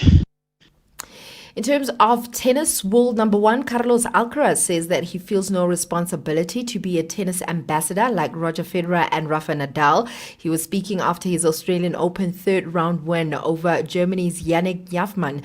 The six-time Grand Slam champion insisted that he simply wants to entertain fans and enjoy playing the sport that he loves the most. He claimed a 7-6, 6-3 and 6-2 win, setting up a clash with France's Corentin Moutet. In the meantime, Daniil Medvedev is through to the third round of the competition after beating Quentin Halys in 4 sets. The Russian dropped the opening set 6-7 but recovered strongly to win 6-3, 6-4 and 6-2. In terms of motorsport, Audi have unveiled its first ever Formula One car. This is after taking over the Sauber team, marking the German brand's official entry into the sport. The car, which is called the Audi R26, features a mainly grey design with Audi's famous 4-ring logo in red on the rear wing, and the team says that the look is meant to be one of the most elegant and eye-catching on the grid. Audi has also made its ambition clear, saying that it wants to win Formula One championships by 2030. And finally, in athletics, the ABSA Run Your City series will offer a record 1.68 million rand prize purse in 2026, making it South Africa's richest road running series. The 5-race series returns to Gqeberha, Cape Town, Durban, Tshwane and Johannesburg, with each event carrying 337,000 rand in prize money. Winners in the men's and the women's elite races will pocket 33,000, and second and third innings is 24,000 and 21,000 respectively. Now, the lucrative bonuses are also on offer: 300,000 for breaking the 27-minute mark in the men's race, or 30 minutes 20 seconds in the women's, plus 50,000 for new national records. So a lot of money on the cards for those that are planning to run the ABSA Run Your City series. On that note, it is a wrap from my side for now. I'll have more in the next hour. The Morning Brief. Let me start with a broad question. Your reaction to this incident happening as it did, just at the entrance, the main entrance to the Poisons Magistrates Court. Right now, as you can see, the whole situation in the country has been escalating on a security point, and this was actually inevitable. This has been happening and building up throughout the country. You'll appreciate that these incidents are not just happening at the entrance of the court, outside the court building. It's actually happening within the court system. The level of criminality and the sophistication with which they operate and the impunity with which they do this is actually very scary. Nilan Karikan is the president of the Judicial Officers Association of South Africa. Tulasizwe Simelane on The Morning Brief.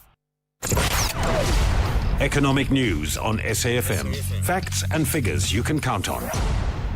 And as always, it's Makwe Masilela who's got all those numbers. Makwe, you've got local and global news, but let's start with significant Q3 results. Karoo, guys, these are the people who own CarTrack, and they've seen their subscribers, Ashraf, going up by 16%. Revenues from subscriptions up 20%. Ashraf performance reflects their consistent and disciplined track record when it comes to growing their business at scale.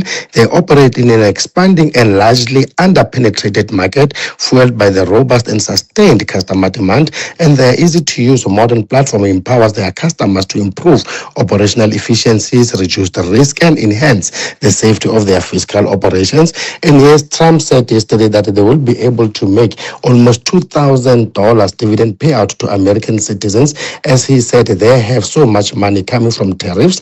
And we started the session with Japanese bonds rebounding after a sell-off that rippled through the global debt market, and stocks rising as volatility showed signs of easing. At some point, the JSE Top 40 reached an all-time intraday high, and our December consumer inflation inched up to 3.6% from 3.5%, and that was in line with market expectations. The rate remains within the 1% tolerance band of the Reserve Bank new 3% target, and I guess we can still expect an interest rate cut next week because of lower than expected average inflation rate, and our November retail sales increased at a faster 3.5% rate, and that's above the expectations of 2.5%, indicating the Black Friday rush. Our electricity minister in Davos said he's very reluctant to tap big billions of dollars in climate finance offered by some of the world's richest nations because of the cost and strings attached, oil prices rising at the back of temporary shutdown of two large fields, and also expectations of increase when it comes to U.S. inventories,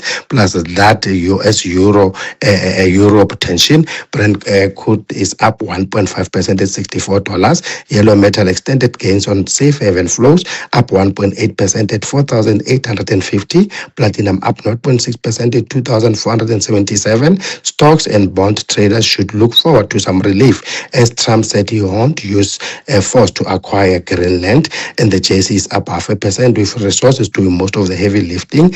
Rand firmed with 0.7% against the dollar. We're now sitting at 16.30, 21.88 against the pound, and 19.09 against the euro. Right, thank you for that, Makwe. And a reminder, if you're into the markets, there's a deeper dive, 6 to 7 this evening for a full hour on SAFM Market Update. Ashraf Garda on the National Pulse. I'll tell you what, we're not having a lot of good news at the moment, accepting that inflation has reached its lowest level, I think, in over 2 decades. That's the one piece of good news. The issues around, violence and public disobedience and crime has gathered momentum in the last few weeks, and that's really concerning. So now we believe that about 300 families from the Seporong informal settlement in the Randfontein area, that's west of Joburg, right, have fled their homes after threats and violence from illegal miners, and they're now sheltering in an overcrowded community hall. Let's find out more about that with Ziner Buthelezi, SABC News reporter there. Appreciate your time. Thanks for joining us on the National Pulse. Thank you for having me today. Thank you. This sounds like a terrible story when you get 300 families having to move to a community hall. Give us the context here. As you have said, we're not at all having good news on air today, as approximately about 600 families, actually, or family members, community members of Sporong Informal Settlement, they have gathered to take refuge at the Rengate Community Hall in Randfontein in Gauteng, because they've been crying to government officials, they've been crying to the councillors that the illegal miners, also known as Zamazamas, are mistreating them. Some of the SABC News, that they've been sexually assaulted, their belongings have been taken away from them, and they say that if you refuse to give the Zamazamas money, they actually extol violence upon you and your family members. And it seems like most of the people that are affected are women, as they've been crying that they've been raped, they've been sexually assaulted by the Zamazamas. So the emotions are quite tense at the community hall, and it is such a devastating situation that we find ourselves in. Okay, let's just talk then about the role of the Zamazamas. What who are they in terms of the context of where they are there, and what did they actually do to get to a situation where now they have these families being driven out? So, from the information that we have gathered, allegedly Zamazamas are people who are not from the country, but who seem to be handling mining operations in the country. As we know, that Gauteng is one of the biggest mining cities in South Africa. So it makes sense why people in the West Rand are suffering from these illegal miners. So they take refuge in these areas where there's high minerals, where they can illegally mine and source these minerals. So what we have gathered is that actually the source of this violence is because between them as Zamazamas, there's also conflict, because there's competition of who gets to mine where, to get what I'm saying. So that is where the tension is coming from. So that is why there's a lot of violence in the West Rand, because even amongst themselves, these people, there is tension as to which group of illegal miners gets to source and mine in that specific All right, area. so who's stepping in to ease the tensions?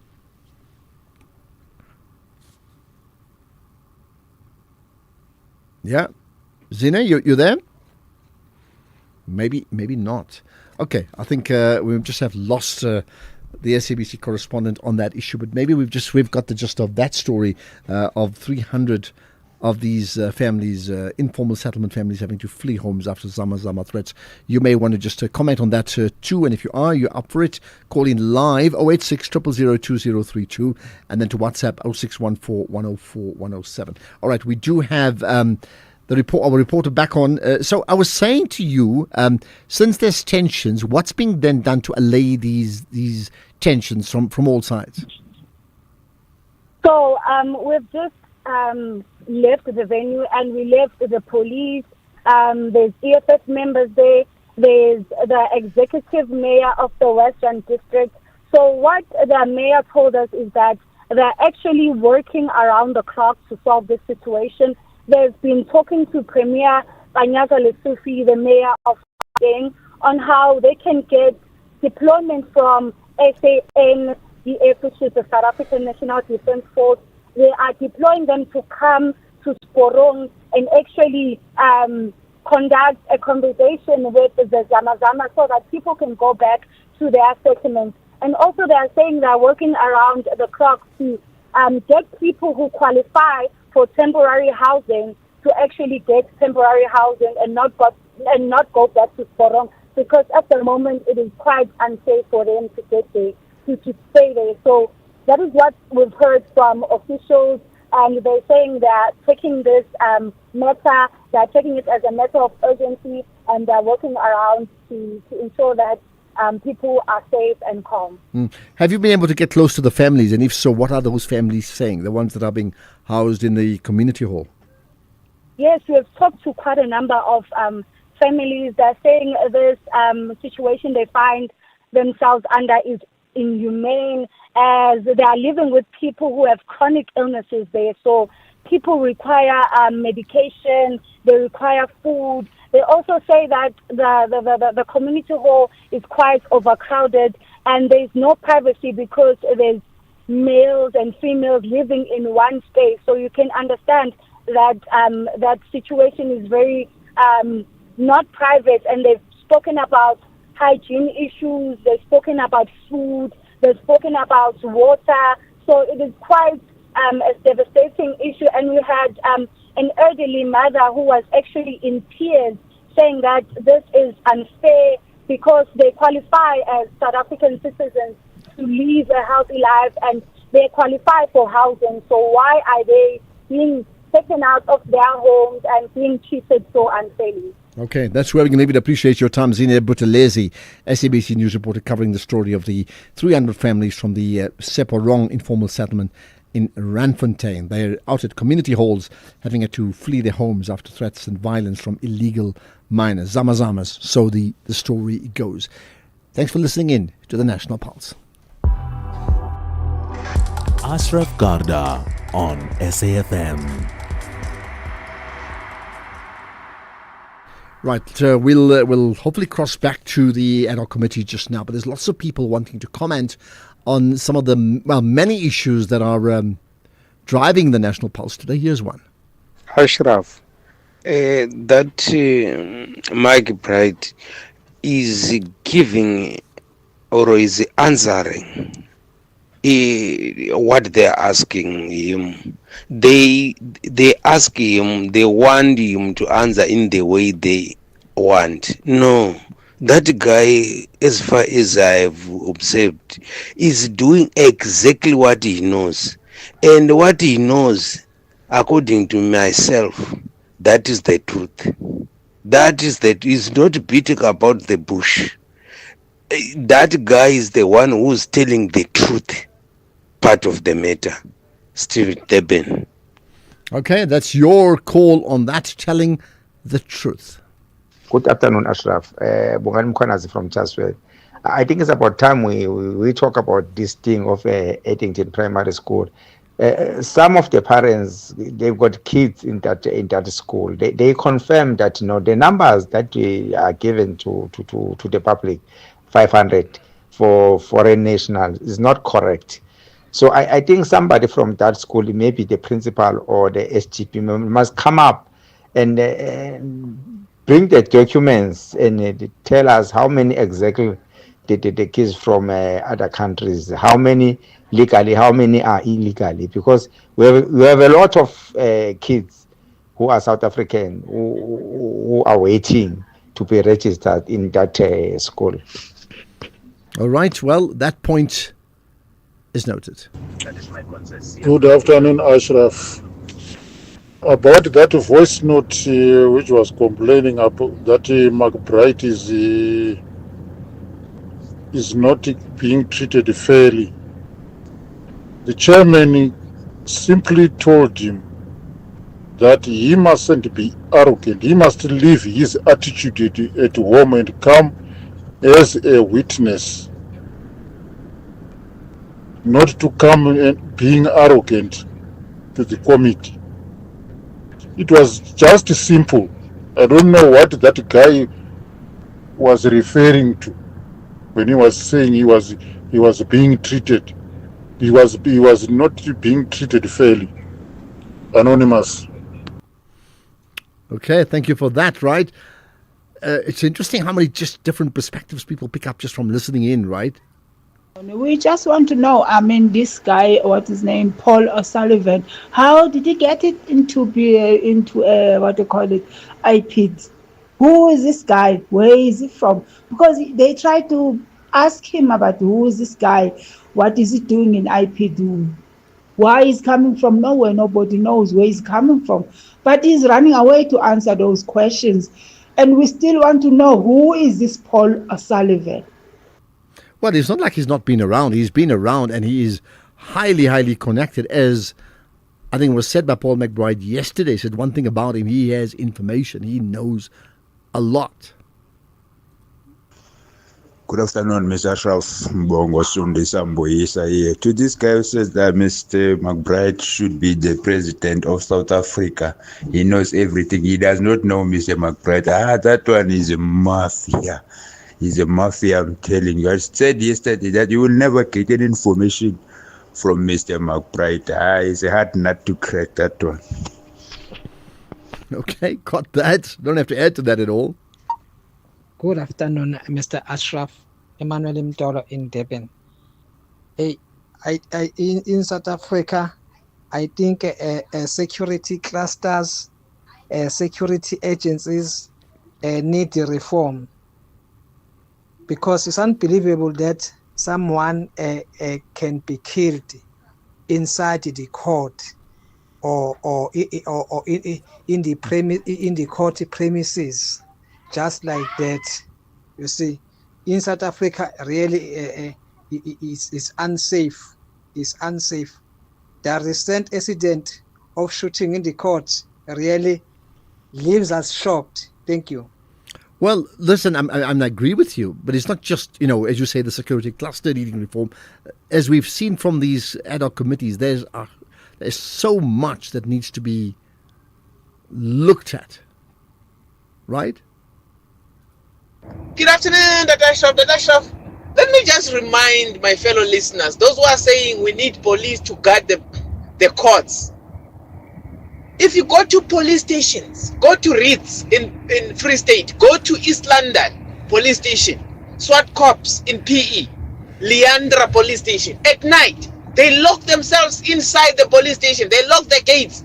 When you get to the police station, you have to knock first so that they can check out. Go to Bushbuck Ridge. The police station is locked. The doors are locked at night. They are scared of these criminals as well. Police are scared of criminals. I have heard that before. Do you think that's true? Good afternoon, Ashraf. I'm Lucy Dlamini from Chester in Devon. Observing the responses that McBride was giving to the members of the MK party and the other parties, those who questioned him first, his demeanor was questionable. He was not forthright. He was sort of disrespecting them. But when he was being asked by the members of the DA, he was so respectful. His demeanor was better. I don't know why. Thanks, Ashraf. Okay, you think that's the case? More respectful to one and not respectful to others in terms of who are these MPs talking to you? Did I notice that? Did you notice that? Churchill in Mthatha, go for it. Yes, Ashraf. Yeah. Ashraf, I've been listening to South Africans. You know, they are complaining about this and that and that. They're making a big halapaloo brouhaha. But I think what is important is that we must be sober when we get to the ballot box. All this goes back to the ballot box. We need to be sober because, you know, we can only put the blame on the incumbent government or those who are leading the GNU, those that have been at the helm. So the only solution for South Africans is to be sober when they get to the ballot box. I'm happy that now the picture is getting very clear. Thank you, Ashraf. Okay, to be sober. What does to be sober mean? I mean, I hear what you're saying. To be sober. How do you define what's sober in that context? Ashraf and the from listener. Ashraf, at the police, most of the courts are next to the police station. How can, and the courts always having some police which carrying some firearms, and there's a cars, SUVs, and so on and so on. Why didn't they just chasing that car away before? How did they see that? I mean, it got a fake number plate and so on and so on. But if maybe that, let's suppose maybe that person he killed the police or maybe the magistrate or the prosecutor or maybe the interpreter, they will arrest him within a short period of time just because they care less. It's not like part of the state, and then that's why like this thing happened. But the police care less is what you say. Do you think that's true? There's so many statements being made about the police. They care less. They're scared of the criminals. What about Melly in Centurion? Hello. Hello, how are you, Ashraf? I'm good. Good to talk to you. Go for it. I'm good. I'm the first caller, by the way. You mean first time? Welcome to the show. Thank you. Yes, Ashraf. I've got a burning issue that runs my path. At UKZN PMB campus specifically, students have received offers when they check through CAO, but they have not received SMSs with the login details. I've got a relative. She has been waiting for the SMS, and someone heard rumors that they are going to withdraw those offers. But the problem is that students have not received the SMS to accept the offers, and that is a big problem. They will end up losing those spaces. That is really, really running my past right now, Ashraf. So how do you understand what needs to happen then in terms of, I hear what you're saying, what do you expect needs to happen, and is anything being done about it? We did contact the university. They said they will rerun the system so that students get those SMSs so that they can have the login details, then accept the offers, because they can't currently accept the offers online. She did accept the offer. She printed the form, signed the form, emailed it to them, but it still reflects that she has to accept the offer. So can they just rerun the system so that we get those SMSs and then the students get those spaces? Our fear is that they are going to withdraw after 3 days, and it's 3 days has already passed, but nothing has happened, and that is my biggest worry, that students are going to lose space, and it's going to be given to other students, but they do have the offers. They have the right to accept those offers and get space. Okay, noted indeed. Well, and your concerns are clearly obvious. I hear that, right? Let's just, before we get to the news, here's a sports comment. I think Mangoba Mngwiti of Golden Arrows, as a coach, is complaining, rightfully so, about that goal by Kaizer Chiefs yesterday evening.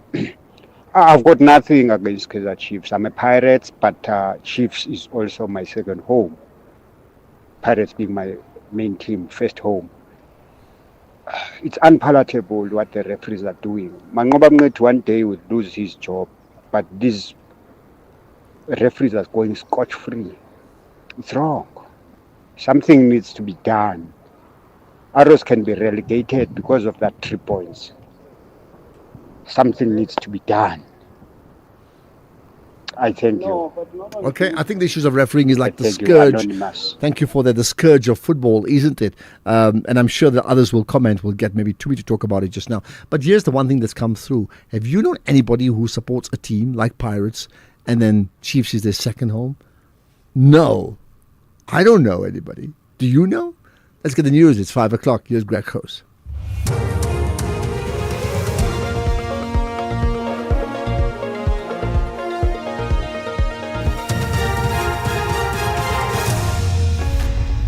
Thank you, Ashraf. 5 men gunned down in Pretoria, and Trump addresses the World Economic Forum. Good day to you. Police are on their way to a crime scene in Attridgeville in Pretoria, where 5 men have been shot and killed outside a tuck shop. Details surrounding the shooting are still sketchy, and the motive is unknown at this stage. The wall of 2 classrooms has collapsed at a primary school near Malamulele in Limpopo. No injuries have been reported as learners were not in class when the incident happened. The school governing body believes flooding to be the cause, as the soil is waterlogged due to heavy rain. SGB chairperson Rapelen Kubeni. The school is old and have several cracks. Even the walls are wet, make it unsafe for learning. We have sent our children home because we are afraid to allow them into the classroom. The situation is serious. The credibility of senior police leadership has been thrust into the spotlight at Parliament's ad hoc committee as the former head of police watchdog IPID, Robert McBride, delivered a scathing assessment of top police officers. Under questioning, he told MPs that the KwaZulu-Natal Police Commission is not credible, alleging that he interfered with IPID investigations. The exchange quickly widened, with McBride also weighing in on the credibility of other senior figures, feeling tension in the committee and raising fresh questions about integrity and accountability within the upper ranks of the police. Let me ask you this, do you trust Sibia? Sibia, is he a credible? In which sense? Is he a credible officer, according to you? From what I know, he is. He is. Mkwanazi? Mkwanazi, from what I know, he has interfered with IPID investigation. Credible or not credible? Sorry? Credible or not credible? Let's stick to that. No, it's certainly not credible. Mkwanazi? Mkwanazi, on the whole, not credible. Pahlani? Absolutely not. President Cyril Ramaphosa says the country needs to re-look at the manner in which the SA National Defence Force sets up military exercises with other countries. He was responding to questions about the participation of Iran in the BRICS Plus naval exercises in the Western Cape. South Africa is said to have had misgivings about Iran's involvement after reports of Iran's brutal crackdown and the killing of demonstrators. Despite this, Iran took part, prompting the establishment of a board of inquiry by the defense minister. Ramaphosa says China had the responsibility of organizing, leading and arranging the exercises. We did raise with China the issue of Iran and said that it would be best that they should withdraw. And having done so, many engagements happened. And in the course of it all, we realized that we needed more information. And that is why we've constituted a board of inquiry. We also need to see the extent to which we ourselves, even as we are not an arrangers of some of these exercises, can take proactive action about certain things, participants and all that. US President Donald Trump has opened his speech at the World Economic Forum in Davos, saying he's addressing business leaders, friends, and a few enemies. He walked onto the stage to applause from the crowd. The gathering has been dominated by concerns about his interest in annexing Greenland. Trump dismissed suggestions that his demand for the Danish Arctic territory could rip up the NATO alliance, claiming an American Greenland would make the world safer. It's great to be back in beautiful Davos, Switzerland, and to address so many respected business leaders, so many friends, few enemies. Would you like me to say a few words of Greenland? I have tremendous respect for both the people of Greenland and the people of Denmark. But every NATO ally has an obligation to be able to defend their own territory. And the fact is, no nation or group of nations is in any position to be able to secure Greenland other than the United States. We're a great power, much greater than people even understand. I think they found that out 2 weeks ago in Venezuela. The top story: police are on their way to a crime scene in Attridgeville in Pretoria where 5 men have been shot and killed. That's SAFM News. I'm Greg Khos. In sports this hour, Premiership Top 8 battle takes centre stage tonight as TS Galaxy face Marimo Gallants. JSK braced for fresh challenge against Paul Royals in SA20 Eliminator, and Audi unveil new car for 2026 Formula 1 season. More on other sports at 5:30. SAFM, guiding you through the rush hour traffic. Good afternoon. Starting off in Gauteng, the N3 northbound in Bedford View slow moving on the link to the N12 east at Gululi's interchange. The M1 northbound in Sandton has a crash after Greyston Drive, and the N3 southbound in Edenvale, a crash near Linksfield Road. In KZN, the M7 westbound slow moving towards Bellville Road exit, the N3 westbound in Pietermaritzburg queuing towards Hilton.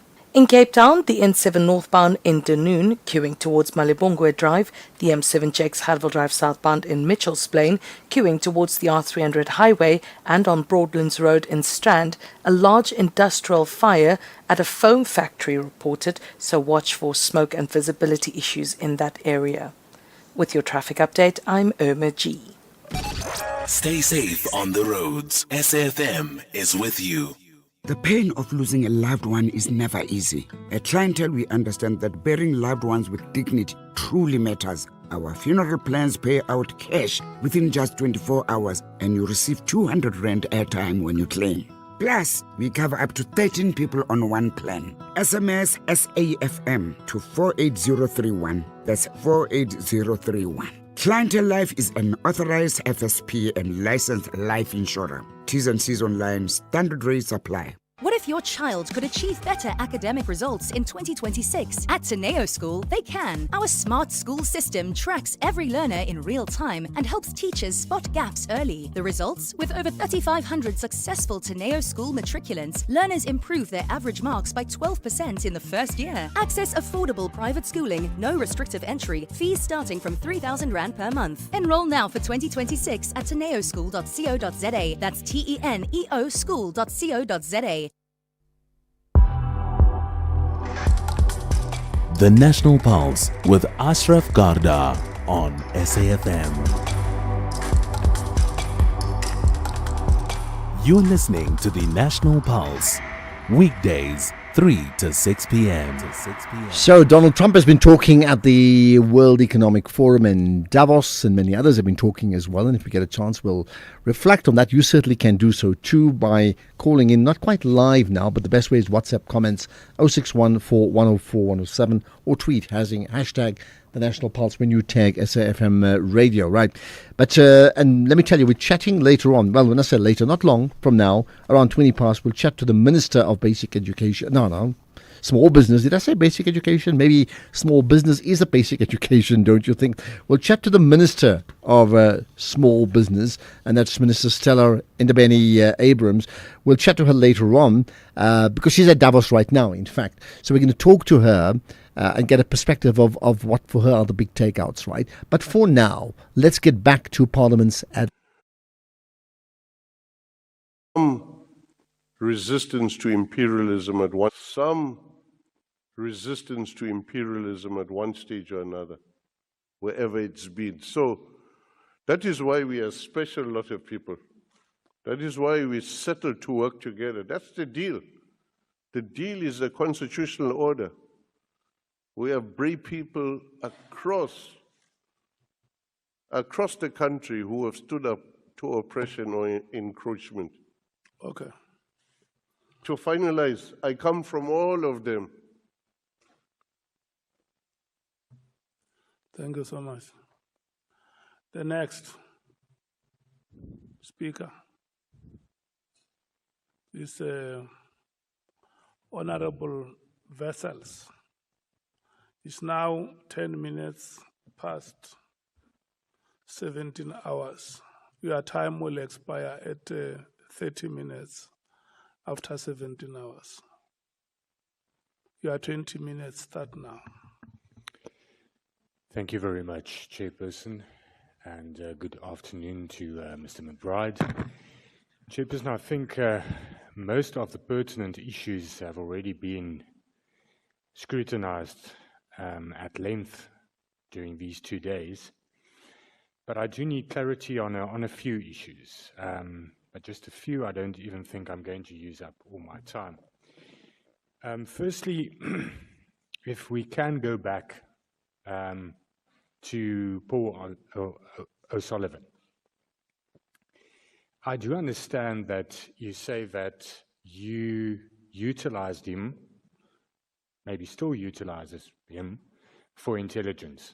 And that's quite normal. I think it's good practice to use any informant to get information. The question, though, is what did you do, in particular when you were in the position of Executive Director of IPID, to verify that information and to make sure that you're not being fed information to drive a particular agenda? Okay, so first thing I did would take it to Sissoko always. Sissoko is a very sensible, sober, sounding board, and he will tell me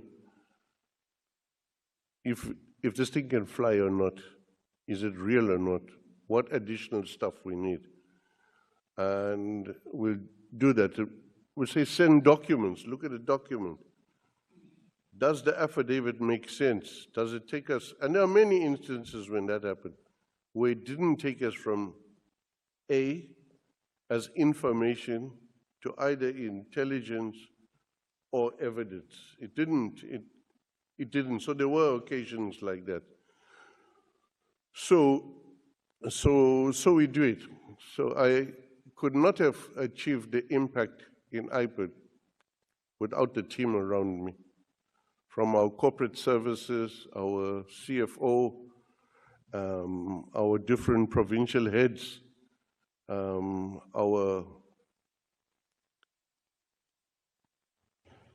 governance people, our auditing people. I would never have been able to work. It's general practice in intelligence, I think, I've been told, that you get information by giving information. Only if you're stupid. But most informants will want something in return.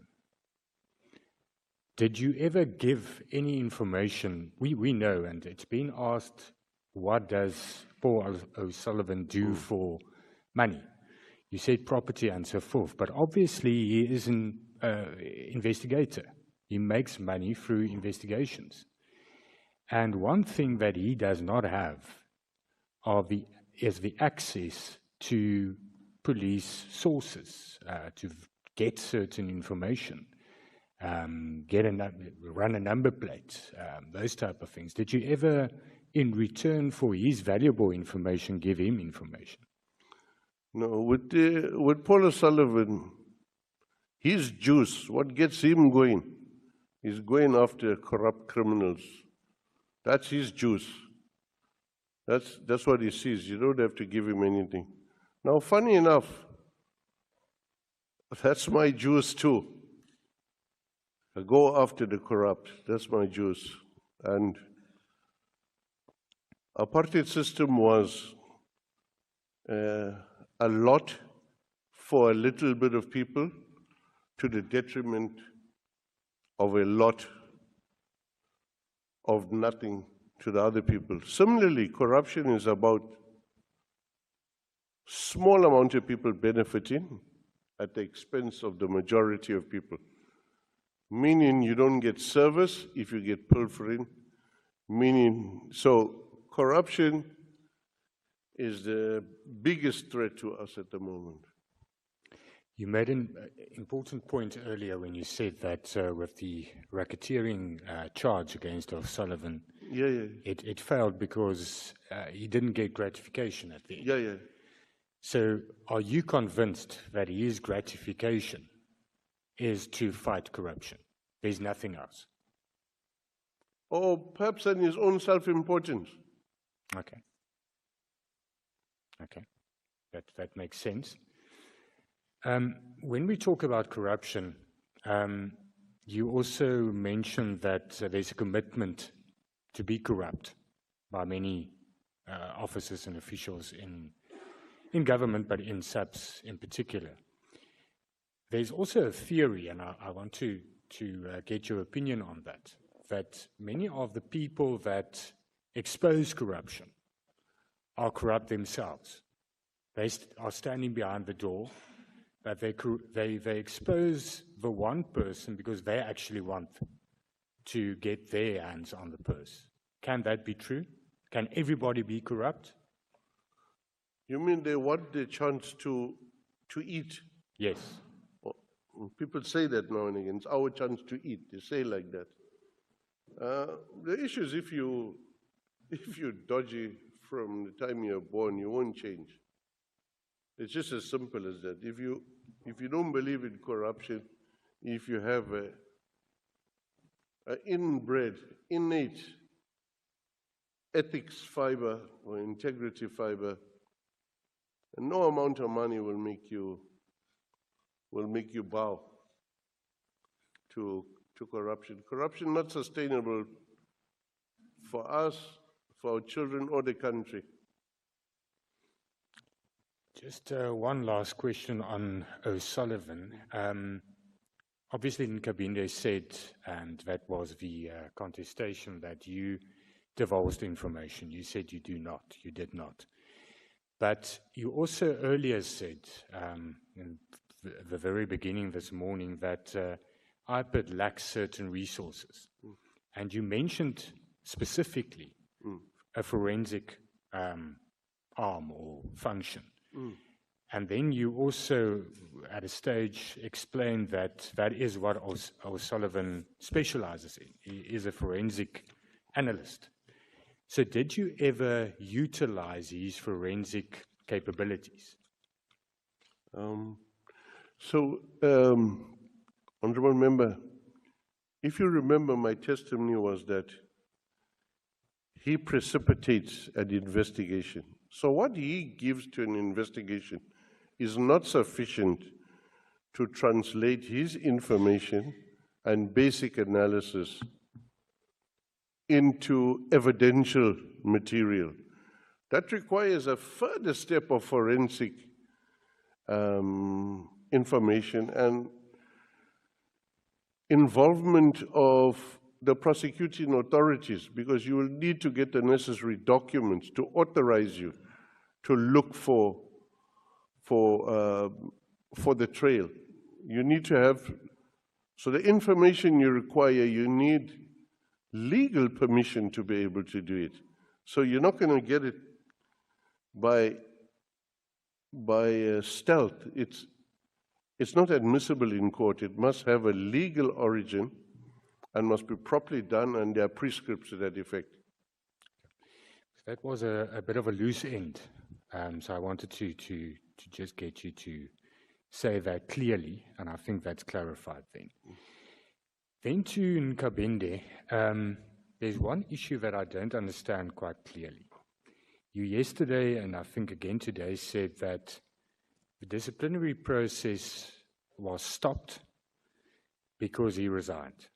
Yesterday you used the words, you can't discipline someone who has resigned. But then it's obvious that there was a settlement. And in your bundle, I don't want to whine, but this bundle is paginated quite badly. But on RGM 22, the letter from the attorney, the settlement is there. And he resigns basically as part of the settlement. But what I want to check is committee as soon as we get a chance. But coming up next, we'll chat to Minister Stella Ndabeni, the Minister of Small Business. She's at Davos. We'll talk to her next year on the National Pulse. Outsurance is saving 27-year-old Liam big bucks on his car insurance. Saving so much every month, around 640 Rand. That's an awesome 640 Rand saving on Liam's 2020 Ford Ranger. And after 3 claim-free years, he gets an out bonus. Definitely getting a lot out. Get a quote now and see how much money Outsurance could save you. SMS out to 30754. That's out to 30754. Licensed insurer in FSP. TCs and information online. As we celebrate 90 years of existence, SAFM takes you back to the voices that shaped a nation. Berea, the home of the 4 bespectacled Tisson brothers, all of whom work or have worked on the English service, particularly Audio Mix and Radio Today. Watch how the night proceeds towards dawn. And I need a lot of consoling when I started the early program. People couldn't believe that John O'Donnell and B. Reid were chosen for the early morning program, because if ever two announcers used to want to swap a morning shift for an afternoon shift, John and I would do it. 90 years of trusted voices. This is SAFM. The National Pulse with Ashraf Garda. Weekdays, 3 to 6 p.m. Okay, so let's now talk about the goings on at the World Economic Forum. So we know that we've had the leader of Canada talking yesterday, a significant speech he gave. We've had Donald Trump talking just now, but we need to also bring it home to South Africa. And there's some significant news we need to talk about there. With me is the Minister of Small Business, Minister Stella Ndabeni. So we thought let's talk to her about her specific interest concerning the focus on small business. Minister Ndabeni, I appreciate your time and thanks for joining us here on the National Pulse in South Africa. Thank you, Ashraf, for having us here in Davos. And greetings to my fellow South Africans. Thank you so much. Now, I mean, of course, you're there because it's in your interest as a South African, as a minister, to do what's best for South Africa. But I would think that because you being the Minister of Small Business, you have a specific interest that others may not have. What is that interest in terms of small business, and how does that play out when you are there? Well, our interest is to ensure that as the capital is here flooded in Davos, big corporates, developed countries, they all here to discuss about the economy moving forward. Ours is to say the small businesses should be at the table of the discussions and not be left behind. We do believe as Team SA that there can never be a resilient and inclusive economic growth if it's at the exclusion of small businesses. That is why we are part of the delegation. That is why we are raising the flag high, building from the successes that we have made as a country, whether you're looking at the reforms, we are debt, at least we have reduced on the debt, as you can see, or we have read from the documents if you did not see. We are doing lots of things. We've addressed the energy challenges, we've addressed the logistics. Yes, there are still some challenges, which is why we're here, to find the right investors. Absolutely. That must help us build. I mean, I know the Minister of Electricity is there as well, amongst many others too, right? But let's say when you say, the voice of small business needs to be heard. I mean, so is it being heard? Because, I mean, you bringing it up as South Africa. Do other countries bring it up? And if it's being heard, how do you know it's being heard? What happens? What happens is that most of the partners that are here, especially from the G20 countries, they are repeating what we have said. They are building from what we have said in the G20. If you recall, Ashraf, we hosted the Global SMME Ministerial Conference in July, which attracted more than 130 countries with more than 70 ministers.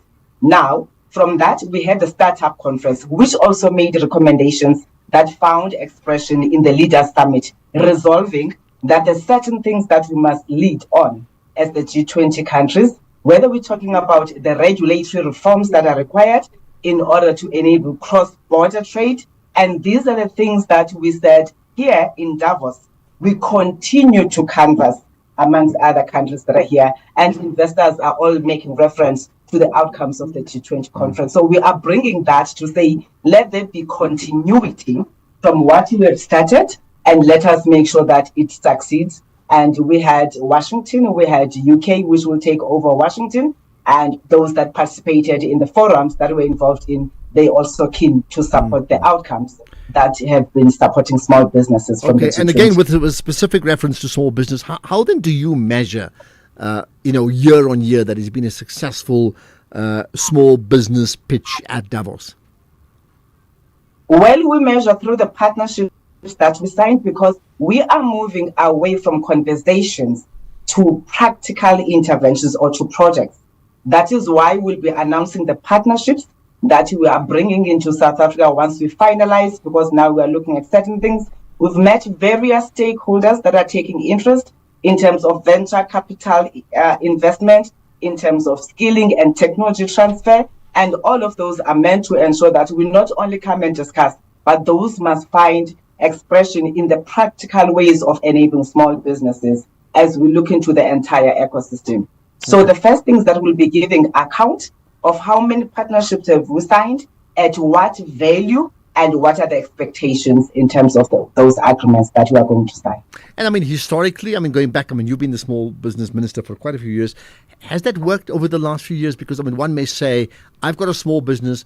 How does what happens at Davos translate that affects me and improves my business? And often we'll get someone saying, I don't see it. Well, they may have not seen it because they were not part of Davos. It is the first time that the department is participating in Davos. Let me explain that. But of course, even though we're not here, the investments that were brought through the Department of Trade, Industry and Competition are the investments that have led to many entrepreneurs in South Africa being subcontracted by the big corporates that came and pledged investment through the President's Investment Conference that is led at DTIC. All those for us, because we are not working in silos, we are Team South Africa. We work with the Department of International Relations and Cooperation. We work with DTIC and bring all those aspects, as you can see, on energy, because MSMEs are cutting across. They need interventions that are holistic. They need to make sure that if we are saying there's a credit gap, all angles, they come together from the private sector to the public sector to say this is the role that we can play. But at the center of that is ensuring that the different countries that we engage with, they then create access to markets for the small businesses, which is why when we talk about the Africa Continental Free Trade Agreement, we then say, does the legislative and regulatory environment allow for that? And then we continue to discuss as governments now at a policy level in order to enable the private sector to support the work that is being done. Okay. What then, I understand there's a WEF special summit that South Africa will be hosting now next year, right? Tell me more about it. Well, we'll be hosting the WF Africa Summit. The details are being finalized. The Minister of Finance will announce once they've agreed on the actual dates. It's looking at bringing investors the same platform in Davos, but bringing that for the African continent. And yeah, they will announce where it will be and at what exactly are the dates and the months. Okay. And I know, I mean, even just yesterday I was watching some of your social media posts. You were talking about the importance of funding. But I mean, link all of that to, driving innovation. What is the perception that other countries have of South Africa, specifically in the innovation and tech space? Well, in all the platforms that I've participated on, they were listening to South Africa to say, we really need to hear, how are you doing it? So that we can know where to support, where we need to support. But most of the countries that are sitting there, they were appreciative of the different interventions. They are saying they like the approach that we are taking of not only focusing on government, but bringing the private sector to the party, but also looking at the regulatory reforms that we have been pushing and the private sector together. If you look at our National Integrated Small Enterprise Development Framework, it brings all the ecosystems together. That's why when you listen to me speaking, I will talk of the importance of enhancing our pre-investment support and post-investment support. Before we go and saying we are putting money, we are creating access, because it's important that for those that would have accessed funding, they will be funding ready. It's important that they stay on business, which is why the post-investment support, which is why it's also important to then assist those that want to start up through the incubation programs and the digital hubs that we have built as the department. That is why then we say, now that we would have assisted them with the capabilities of how to run business, with the compliance that they need, how do we then make sure that they have access to markets? And we have export programs that assist those that want to showcase their products outside South Africa. We have different platforms, again, that we are partnering with.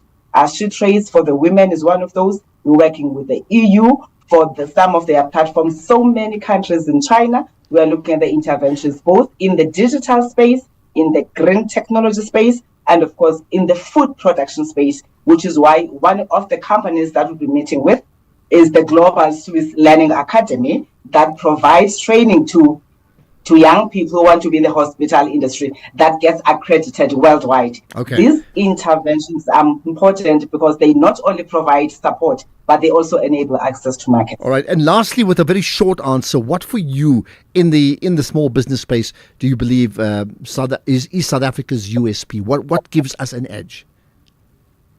What gives us an edge is that we have a stable environment, that we have a very entrepreneurial youth that is out there. But lastly, we have lots of partners that are prepared to incubate ideas for small enterprises. Whilst we have the Public Procurement Act that enables government to be the first buyer in certain sectors that we would have identified once the Minister of Finance finalizes the regulation. Bottom line, build champion businesses. Minister Stella Ndabeni, appreciate your time. Thanks so much, and let's hope all of that comes true, because if we all win, South Africa wins. So I think that link is pretty obvious. Thank you for your time. Let's get the news headlines now. Just go on 5:30.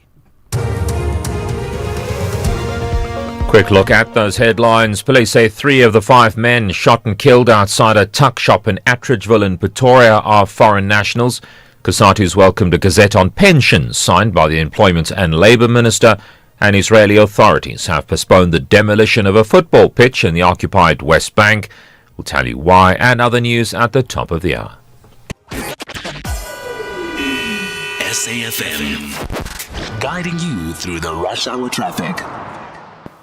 Good afternoon. Starting off in Gauteng, the N3 southbound in Germiston queuing towards Geldenhuys interchange, and the M1 northbound in Sandton, a crash after Greyston Drive. In KZN, the N2 southbound in Amanzimtoti is moving on Twinney Hill, and there's a crash on the N3 northbound after Harry Gwala Road. The left lane is closed. In Cape Town, on Malibongwe Drive in Dunoon, a fire incident reported between the N7 highway and the Bend, and that's causing some serious delays in traffic. And Port Laray Road in Kales River, slow moving near the golf course. With your traffic update, I'm Irma G. This is SAFM Sports with Duming Khapele. Right, to me, what's up? We did talk about big games on tonight, right? Yes, we start off with that Betway Premiership action to look forward to tonight. TS Galaxy hosting Marumo Gallants in what looks to be a must-win Betway Premiership clash for both sides when they meet at the Mbombela Stadium at 7:30. Gallants head into the clash placed 12th on the table, and they 6 points adrift of the Rockets, who currently occupy the final spot in the top 8. So a gap that really adds further significance to that fixture. Meanwhile, Kaizer Chiefs coach Cedric Kaze has joined calls for the Betway Premiership to introduce VAR. Now, this follows frustrations from Golden Arrows coach Manqoba Mngqithi after his side conceded a goal scored by Aiden McCarthy, which he believed should have been ruled offside. Now, Mngqithi says that coaches often carry the blame for poor results, while questionable refereeing decisions go unpunished. Now, Kaze believes that the introduction of VAR would definitely help improve officiating standards and also bring greater fairness to the league. Obviously, I believe that the VAR will make the league better. It's something that helps as well the referees, and I am with my colleague, and I can't wait to have VAR. Well, Ashraf, I heard one of our listeners was just commenting about this VAR thing earlier on, and I actually do agree that perhaps VAR in the Betway Premiership will definitely be a positive step in terms of trying to improve the officiating standards, even though we do know that VAR is not perfect and it really can slow down things, and we saw from the Africa Cup of Nations. But these refereeing errors, honestly, they do have a major impact on the results, and they put unfair pressure on coaches. And I heard Coach Manqoba Mngqithi was saying that, coaches get fired. At the end of the day, the 3 points are gone. And when the coach gets fired, what does the referee do after that? Well, look, your point is valid, but we've seen this at the African Cup of Nations. We've seen that in the English Premier League. We've also seen it in other European Champions League games and others, that the principle of VAR, I think, is critical as an enabler, but it is still managed. You have the data, that the decisions and the calls based upon the data are still made by human beings, and that human being error is still present. They're taking far too long, and they're still making errors even when they've got extra goggles, if you get my point. true. It's not fully 100%, but perhaps one way or the other, it could elevate some of the errors. But there's also some UEFA Champions League action to look forward to tonight, with some teams pushing to qualify for the knockout stage while others fight to stay alive.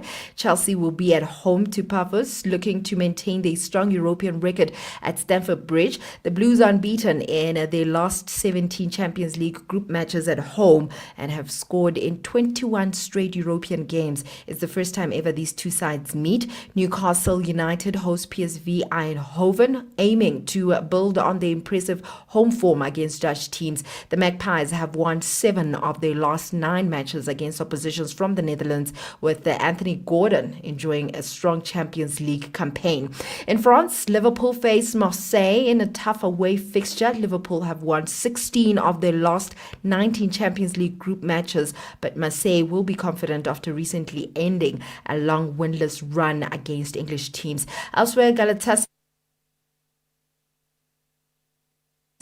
take on Atletico Madrid, while Bayern Munich, Juventus and Barcelona are also in action as the race for the last 16 continues.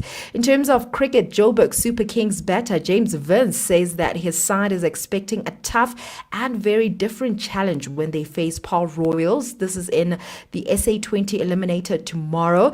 The two teams met just 2 days ago, with JSK winning by 44 runs, but Vince says that results only brings confidence and not complacency, and he says that conditions at Supersport Park will be different and the team will need to stay fully focused. Meanwhile, the International Cricket Council has rejected Bangladesh's request to move their T20 World Cup matches out of India, raising doubts over the team's participation in next month's tournament. Now, Bangladesh's 4 group games are scheduled in Kolkata and Mumbai, but the Bangladesh Cricket Board has refused to play in India, saying that the government will not be pressured into playing there. Now, the dispute, began after India's cricket board offered the Kolkata Knight Riders to release Bangladesh fast bowler Raman from the IPL. Bangladesh asked to move the matches to Sri Lanka, but the ICC says that there is no credible security threat and the matches will remain in India. And then Bangladesh captain Leighton Das says that he is unsure if the team will take part. So we are yet to see if they will take part or not. Finally, in rugby, Stormers fly half Sasha Feinberg Mgomezulu has been named among the 10 nominees for the 2026 Investec Player of the Year award. The 22-year-old, who is the only South African on the list, has stood out for his vision, creativity and accurate kicking, consistently putting teammates into space and controlling matches from fly half. Now, public voting is now open on the EPCR rugby website and will continue until the 12th of April after the quarterfinals. On that note, it is a wrap from my side. You can become a victim of a legal problem: wrongful arrest, assault, uncontested divorce, rental disputes, maintenance matters, or labor problems. It can happen to you. Clientele Legal provides tough professional lawyers for an affordable monthly premium. Our legal team is standing by to assist you 24 hours a day. Join today. SMS SAFM to 32195. That's SAFM to 32195. Clientele General is an authorized FSP and licensed non-life insurer. T's and C's online. Standard rates apply.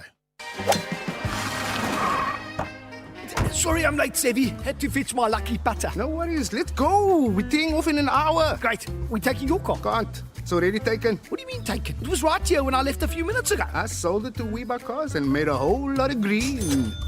Birdie told me that's the best way to sell your car. Not only the best way, it's the fair way. Kom ons vat die pad. Don't be doof, be savvy. We buy cars, geared for a fast sale, geared for you. Economic news on SAFM. Facts and figures you can count on. So, Jimmy, we were talking to a minister linked to Davos. You understand, also speaking to a minister. Who may that be? Good afternoon, Ashraf. Good afternoon to the listeners. You would have heard Minister Stella Ndabeni mention that it is Team SA that has gone to Davos. I have the privilege later on of speaking to Team SA's captain, Minister of Finance, Minister Enoch Godongwana. I want to get a sense of some of the conversations, or some of the topics rather, that you touched on with Minister Ndabeni. we're going to be taking a look at it from a broader perspective, not specifically looking at small businesses, but rather taking a look at the South African story, the economy of South Africa, some of the pronouncements that South Africa would have taken to Davos, some of the achievements we've been able to achieve of late, especially in the latter part of 2025, and how those achievements have better positioned us for the global stage. We're going to take a look at whether or not Team SA was able to deliver this year at Davos, especially in light of the ongoing conversations that are taking place between South Africa, some of our trade partners, the United States. We know that President Trump was addressing the delegation and the gathering just a little short while ago. I was listening into that conversation and that address, and I have some questions around whether or not that is a good conversation for South Africa to be continuing to pick up on, what we make of the sentiments shared by President Trump, and most importantly, what it all means for South Africans going forward.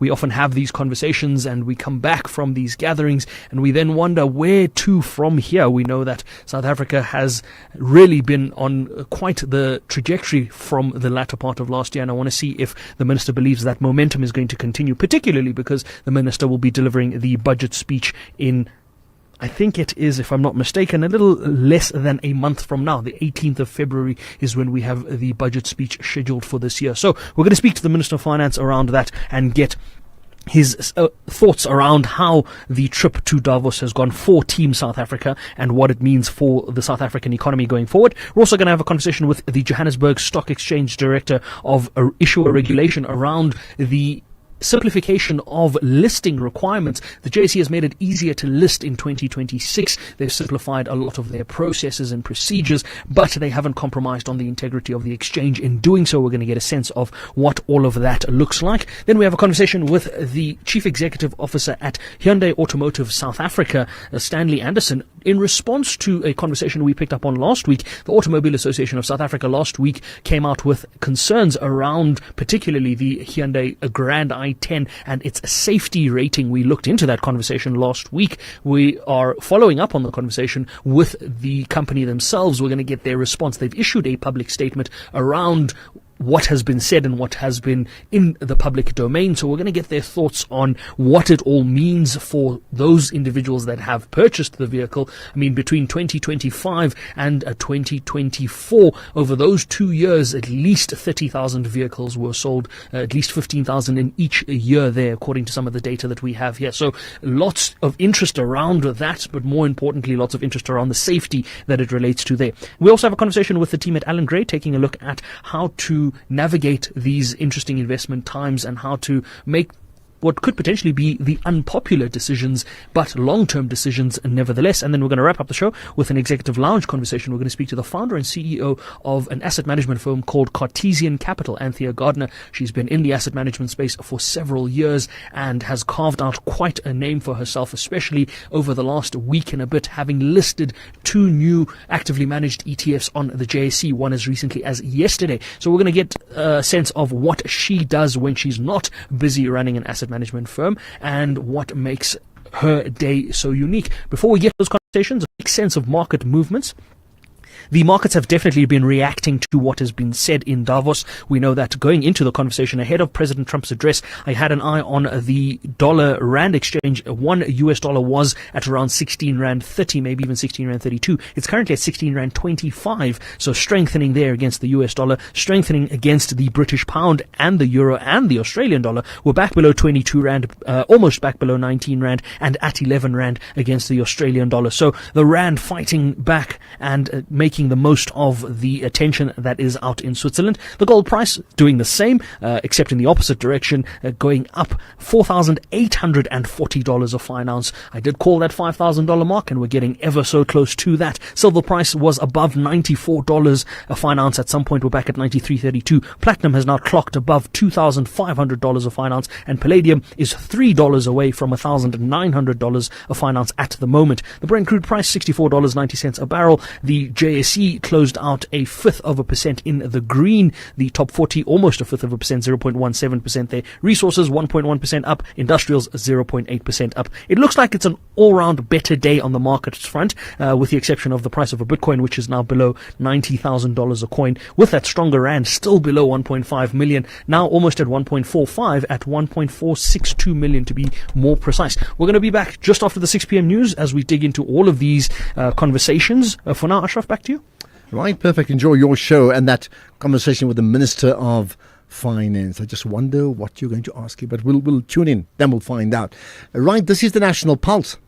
When you train for results, you don't quit halfway. Earn up to 7.35% interest with a Nedbank Just Invest account. Access your money within 24 hours. Keep your money agile. Get money fit with Nedbank. See money differently. Nedbank. For more information, visit nedbank.co.za. We're licensed FSP and registered credit provider. T's and C's apply. This message is brought to you by Eskom, redefining for a better future. Hey South Africa, want to keep your lights on and save money? Let's use electricity wisely. It's easier than you think. Switch off lights when you leave a room, unplug chargers and appliances, and use energy-saving bulbs. They last longer and use less power. Every little bit helps for your home, your wallet, and our planet. Let's make it a habit and use electricity wisely. Eskom. Wherever you are in the world, SAFM 104 to 107 is accessible. We're also streaming live on Facebook, X, and YouTube at SAFM Radio. We acknowledge and appreciate everyone tuning in and watching our streams. Stay with SAFM 104 to 107 as we bring you Commission Live, breaking stories, and thought-provoking lectures. SAFM, leading conversations that move us. The National Pulse, weekdays, 3 to 6 p.m. Well, it's been about 2 full days that Robert McBride has taken centre stage at Parliament's ad hoc committee. And as we get to the last 10 minutes of our show, let's not miss that. Why didn't you ask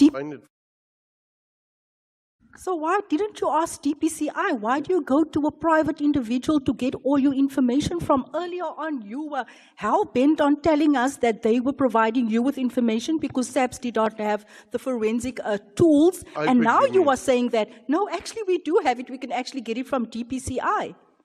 Well, that's what we did afterwards.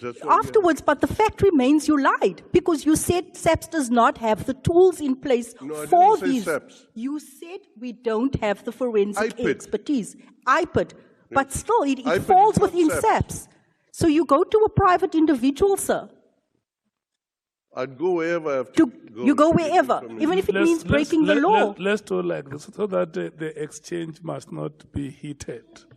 I want you to have a cordial conversation.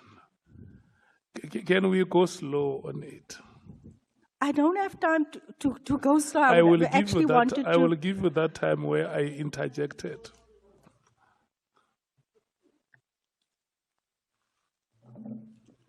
I think, looking back now, do you accept that allowing private individuals to entangle themselves in law enforcement investigations contributes directly to the very phenomenon this committee is investigating, namely the infiltration and the compromise of law enforcement institutions? This is why Mr. O'Sullivan is behaving as if though he is the big boss.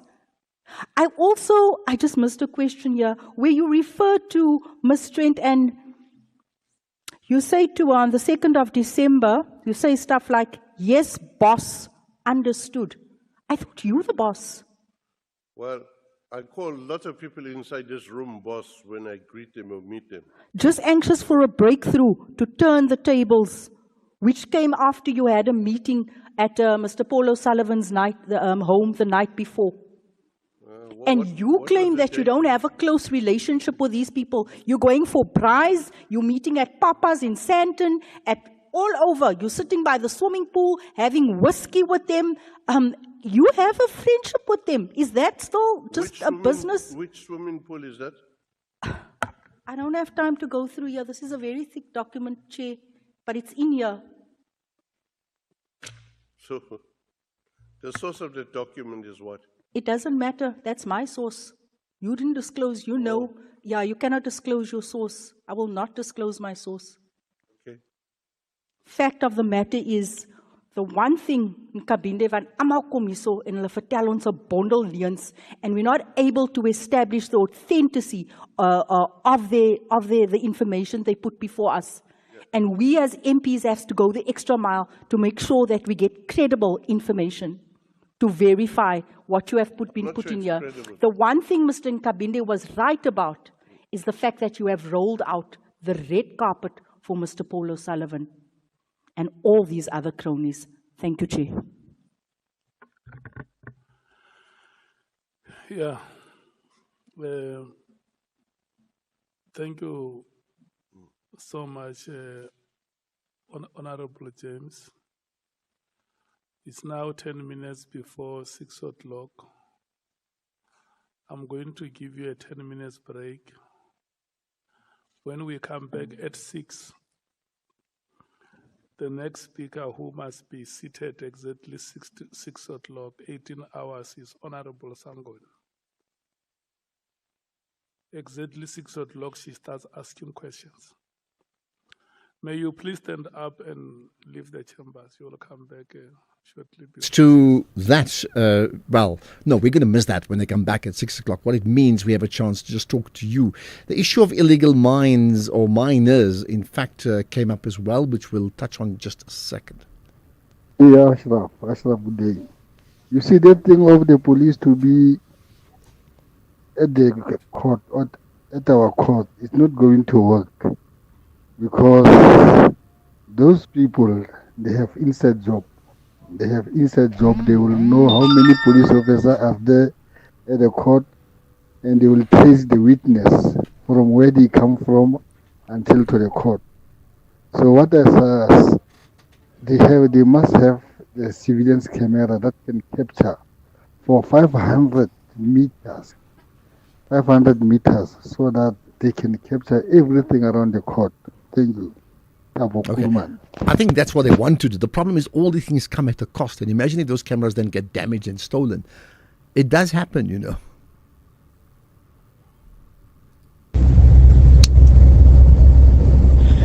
Good day. My name is Prince. I think McBride, he was too disrespectful towards the commissioner. Some of the questions, the way he was answering, I mean, I don't know, something just don't feel right, you know. It seems like it's too good to some of the commissioners, but some of the commissioners, he don't answer them accordingly. Is how I see it from my point of view. Thank you. Okay, we've had a few more people saying the same things, right? In fact, here's one. We're going to get to a call in a minute. Here's another one on illegal miners. Afternoon, Ashraf. On the issue of illegal mining taking place at the Western area site, clearly the thing runs deeper than what we can see through our eyes or on the information that is being provided. There's no way that this issue was addressed. People died there, police came, every stakeholder that was affected came to the scene. It was agreed that the place will be shut down. Till today, the place is still in operational. Clearly, someone powerful somewhere is sitting there orchestrating the whole thing. How does it come about that people will have to move out of their own sleeping places just to accommodate those illegal miners? Clearly, these people are more powerful than we thought. It needs to be addressed. Why is it that mine is still functional to date? Thanks, Ashraf. Thank you. Okay, well, I think we all agree it has to be addressed, right? Okay, we have another call. Anonymous wants to also talk about Zamazamas. Hi, Anonymous. Ashraf, how are you? Yeah, good indeed. Go for it. Good but bad at the same time because of Ashraf. What I want to say is, before these Zamazama issues, okay, here around Westville, the occupant was Anglo Gold. During the time of Anglo Gold, there were no illegal Zamazamas here. So when Anglo Gold sold the property to someone else, then suddenly we have a lot of Zamazamas. So that one, I believe we must check the management between the former company which left and this previous company which is right now here operating, because of, according to my experience, this company which is right here now, it came from Free State. So there were illegal miners in Free State. They bought property in what we call Ogni. Then they, Ramazamas, followed them. They bought another property in West Bay. Same story happens. The Ramazamas is following this company. I believe if we could have a strong, or we must just go to KZN, collect the Mkwanazi, and root out what is happening here. All right. Either way, I think that question, what happened, how did the issue of Zamazamas rise in our country, what happened? Good point that you make, Anonymous. Thank you for that, right? Right, lots of comment about McBride, of course. Good afternoon, Ashraf. I was listening to Robert McBride talking about the officers who are not credible. But how can you say those officers are not credible, especially Mkonazi, while he stayed long, he didn't come up and expose those corruption. Now that the corruption has been exposed, for him to say Mkonazi is not credible, if he himself is credible, what did he do about him being credible? Why didn't he come up and expose corruption? Here in Lichtenburg. Okay, good point. Did you listen to the position of Darrell James from Action SA today? I mean, speaking to him just now about saying, like, why were you friends with all these people? All of them, why? Hey, Ashraf Garda, good afternoon. I want to make a comment pertaining this character, this private investigator guy, Paul O'Sullivan. When I first came to know about this man was when he was on Jacques Levy's heels. Back then he was working as a police reservist at the airport, OR Tambo. Then apparently the man intercepted the drug cartel that Sleby was linked to. Therefore, Sleby got rid of him. He was so worked up, and to a level that he said he made a promise to bring Jiggy Sleby down, and he did. But he's a criminal, though. And as to Robert McBride, he's very rude, very arrogant. Thank you very much. This is Tabo Zangela from Vanabale Park. Very rude, very arrogant. It's interesting. So many people believe that. Here's another one about Robert McBride. A very good afternoon to you, Ashraf, and your crew. I wonder how on earth can one expect truth from Robert McBride, a well-trained liar, because McBride was trained not to give out information from the hard times of apartheid, when the system were after the cadres. So that is instilled in him. You cannot expect to have truth from Robert McBride. I arrest my case, Lotta Monty. Did you say you rest your case, or do you arrest your case? Hi Ash, the major challenge I'm having is with admission to schools. My child has special needs, and I've been applying at Golden Hours in Durban North. I'm having a challenge just to get him in. Unfortunately, it's been 2 years being told you're on the waiting list. So imagine having a child that is not attending school because there's a waiting list. I don't know why. I do have school fees. I can afford to pay it, but they're not allowing him in school. Unfortunately, there are not a lot of schools that support special needs, and that's a section that the department really does not pay attention to, since they can't even handle the normal school. Well, thanks for that. Okay, we're going to wrap up the show. Let me just say this much as we end the show. A, thanks for listening in, right? But here's the point. So Donald Trump today, speaking at Davos, made the point about the importance of the United Nations, the USA rather, in stopping the Second World War and the debts that other countries owe them. And then he made the point that if we didn't get involved, and I'm paraphrasing, if we didn't get involved, and he's speaking to this audience in Switzerland at Davos, if we didn't get involved, many of you here would be speaking German and Japanese. The truth is, many of the people in Switzerland, in fact, their first language is German. That's Donald Trump. Let's get the news. It's 6 o'clock. Here's Greg.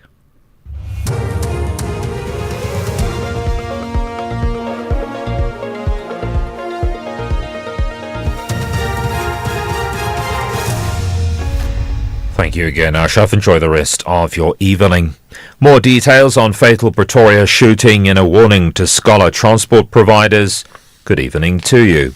Police say 3 of the 5 men shot and killed outside a tuck shop in Attridgeville in Pretoria are foreign nationals. The other 2 have not been identified. The motive of the killing is unknown at this stage. The Swane District Police Commissioner Samuel Tine. We are still interviewing witnesses to can confirm and give us more details as to the number of suspects and what the suspects were they using, because it cannot be confirmed right now whether the suspects were traveling in a vehicle or were on foot. But it is confirmed that there is a suspect that was seen shooting.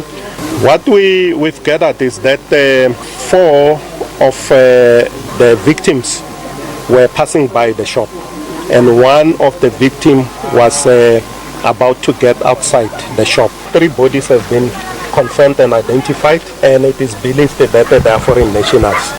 COSATU's welcomed a Gazette on pensions signed by the Employment and Labour Minister. It empowers labour inspectors to enforce the payment of any contributions deducted from workers' salaries to the relevant fund within 7 days, along with the employer's contribution. The move targets employers who deduct contributions from workers' salaries but then fail to pay the relevant entities. COSATU's Zanele Sabela. This is a problem that employers are actually deducting this money out of workers' pension salaries and actually but not paying it over. And this is actually toying with their financial future. So this is something that we have been pushing for. We fought very hard for it at NATLAC. Whenever we pick up that there's a problem at a particular workplace, we let the labor inspectors know so they can go in, because they have more powers than us, go in and inspect what's happening and actually issue a compliance order. The North West Transport Management Department has issued a warning to non-compliant scholar transport providers that their contracts will be terminated. This follows a report by the Human Rights Commission, which found failures in the scholar transport program in the province after complaints about challenges including not vetting drivers. The Commission's Nomaklubi Kwinana. The Commission also found that the persistent and systemic failures in scholar transport program are directly attributable to institutional shortcomings within the Department of Community Safety and Transport and the Northwest Department of Education, as these departments are jointly responsible for the planning, implementation, and oversight of the program. Limpopo's Education Department's commented on a school collapse near Malumulele. 2 classrooms collapsed, which the school governing body believes to have been caused by flooding as the soil is waterlogged due to heavy rain. No injuries have been reported. Department spokesperson Mike Maringa. We are currently talking to our infrastructure unit to move with speed so that they can either deliver mobile classes or see how they fix the infrastructure so that learning and teaching can continue without disruptions. We are still making a plea to parents and learners not to risk their lives under these conditions. If a place is not bearable, they should be able to tell us so that we are able to give them the necessary support. Israeli authorities have postponed the demolition of a football pitch in Bethlehem in the occupied West Bank following an international campaign to save it. The Israeli military says it's illegal because it was built without necessary permits next to the concrete barrier that separates the West Bank from Israel. The BBC's John Sudworth has more. It follows a major campaign to save the small rectangle of artificial turf seen as a vital resource for young Palestinian players from the nearby Aida refugee camp. While the international petition and the reported interventions of senior officials from football's governing bodies seem to have made a difference, the club says it's received no official notification that anything's changed, and it fears the threat may return once it's out of the spotlight. Top story, police say 3 of the 5 men shot and killed outside a tuck shop in Attridgeville in Pretoria are foreign nationals. That's SAFM News. I'm Greg Khus. Jimmy Muyaha is leading the conversation all across South Africa right now. Stay tuned to SAFM. Thank you very much to Greg for that news update. There'll be more news with Greg at 7 o'clock. Around this time, in 2008, central banks around the world were cutting interest rates at record speeds. As we wrap up the gathering in Davos this week, one wonders whether or not central banks are still eyeing rate cuts and what seems to be priority and what seems to be top of mind from that perspective. I'm Jimmy Muyaha. This is the SAFM Market Update, and let's get you up to date. You are listening to Jimmy Muyaha on SAFM.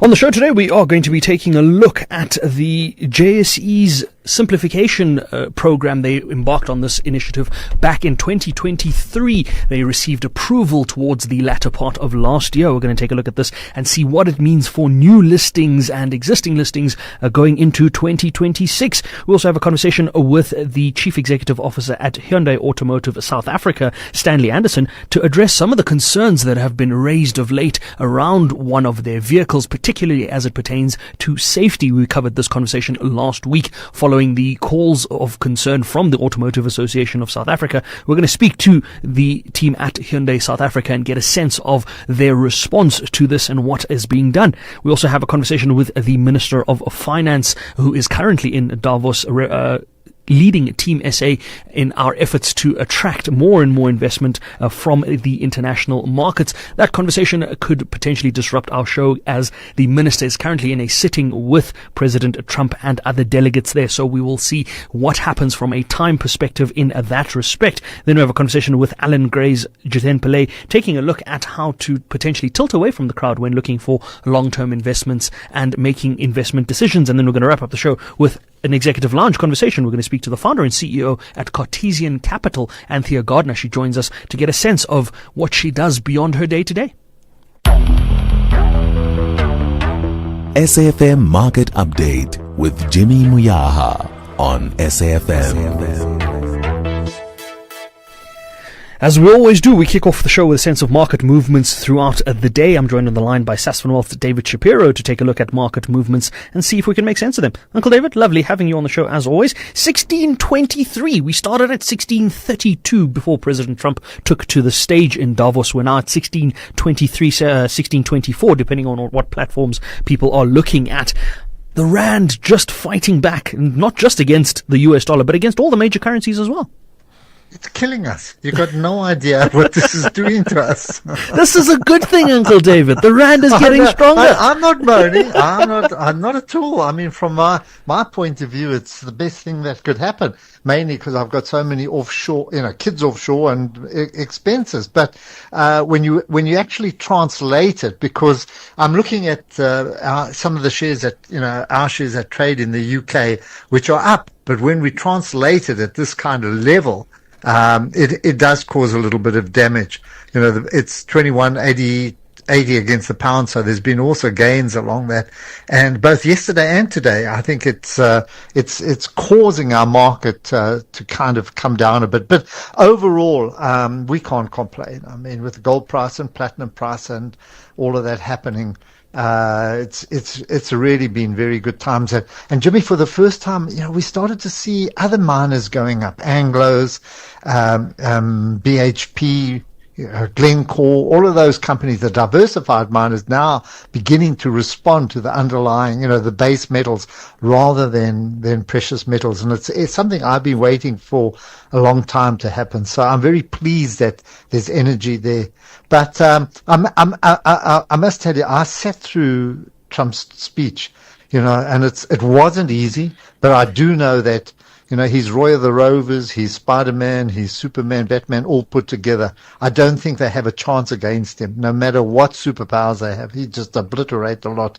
So, but what he did do is the markets have improved a bit against that.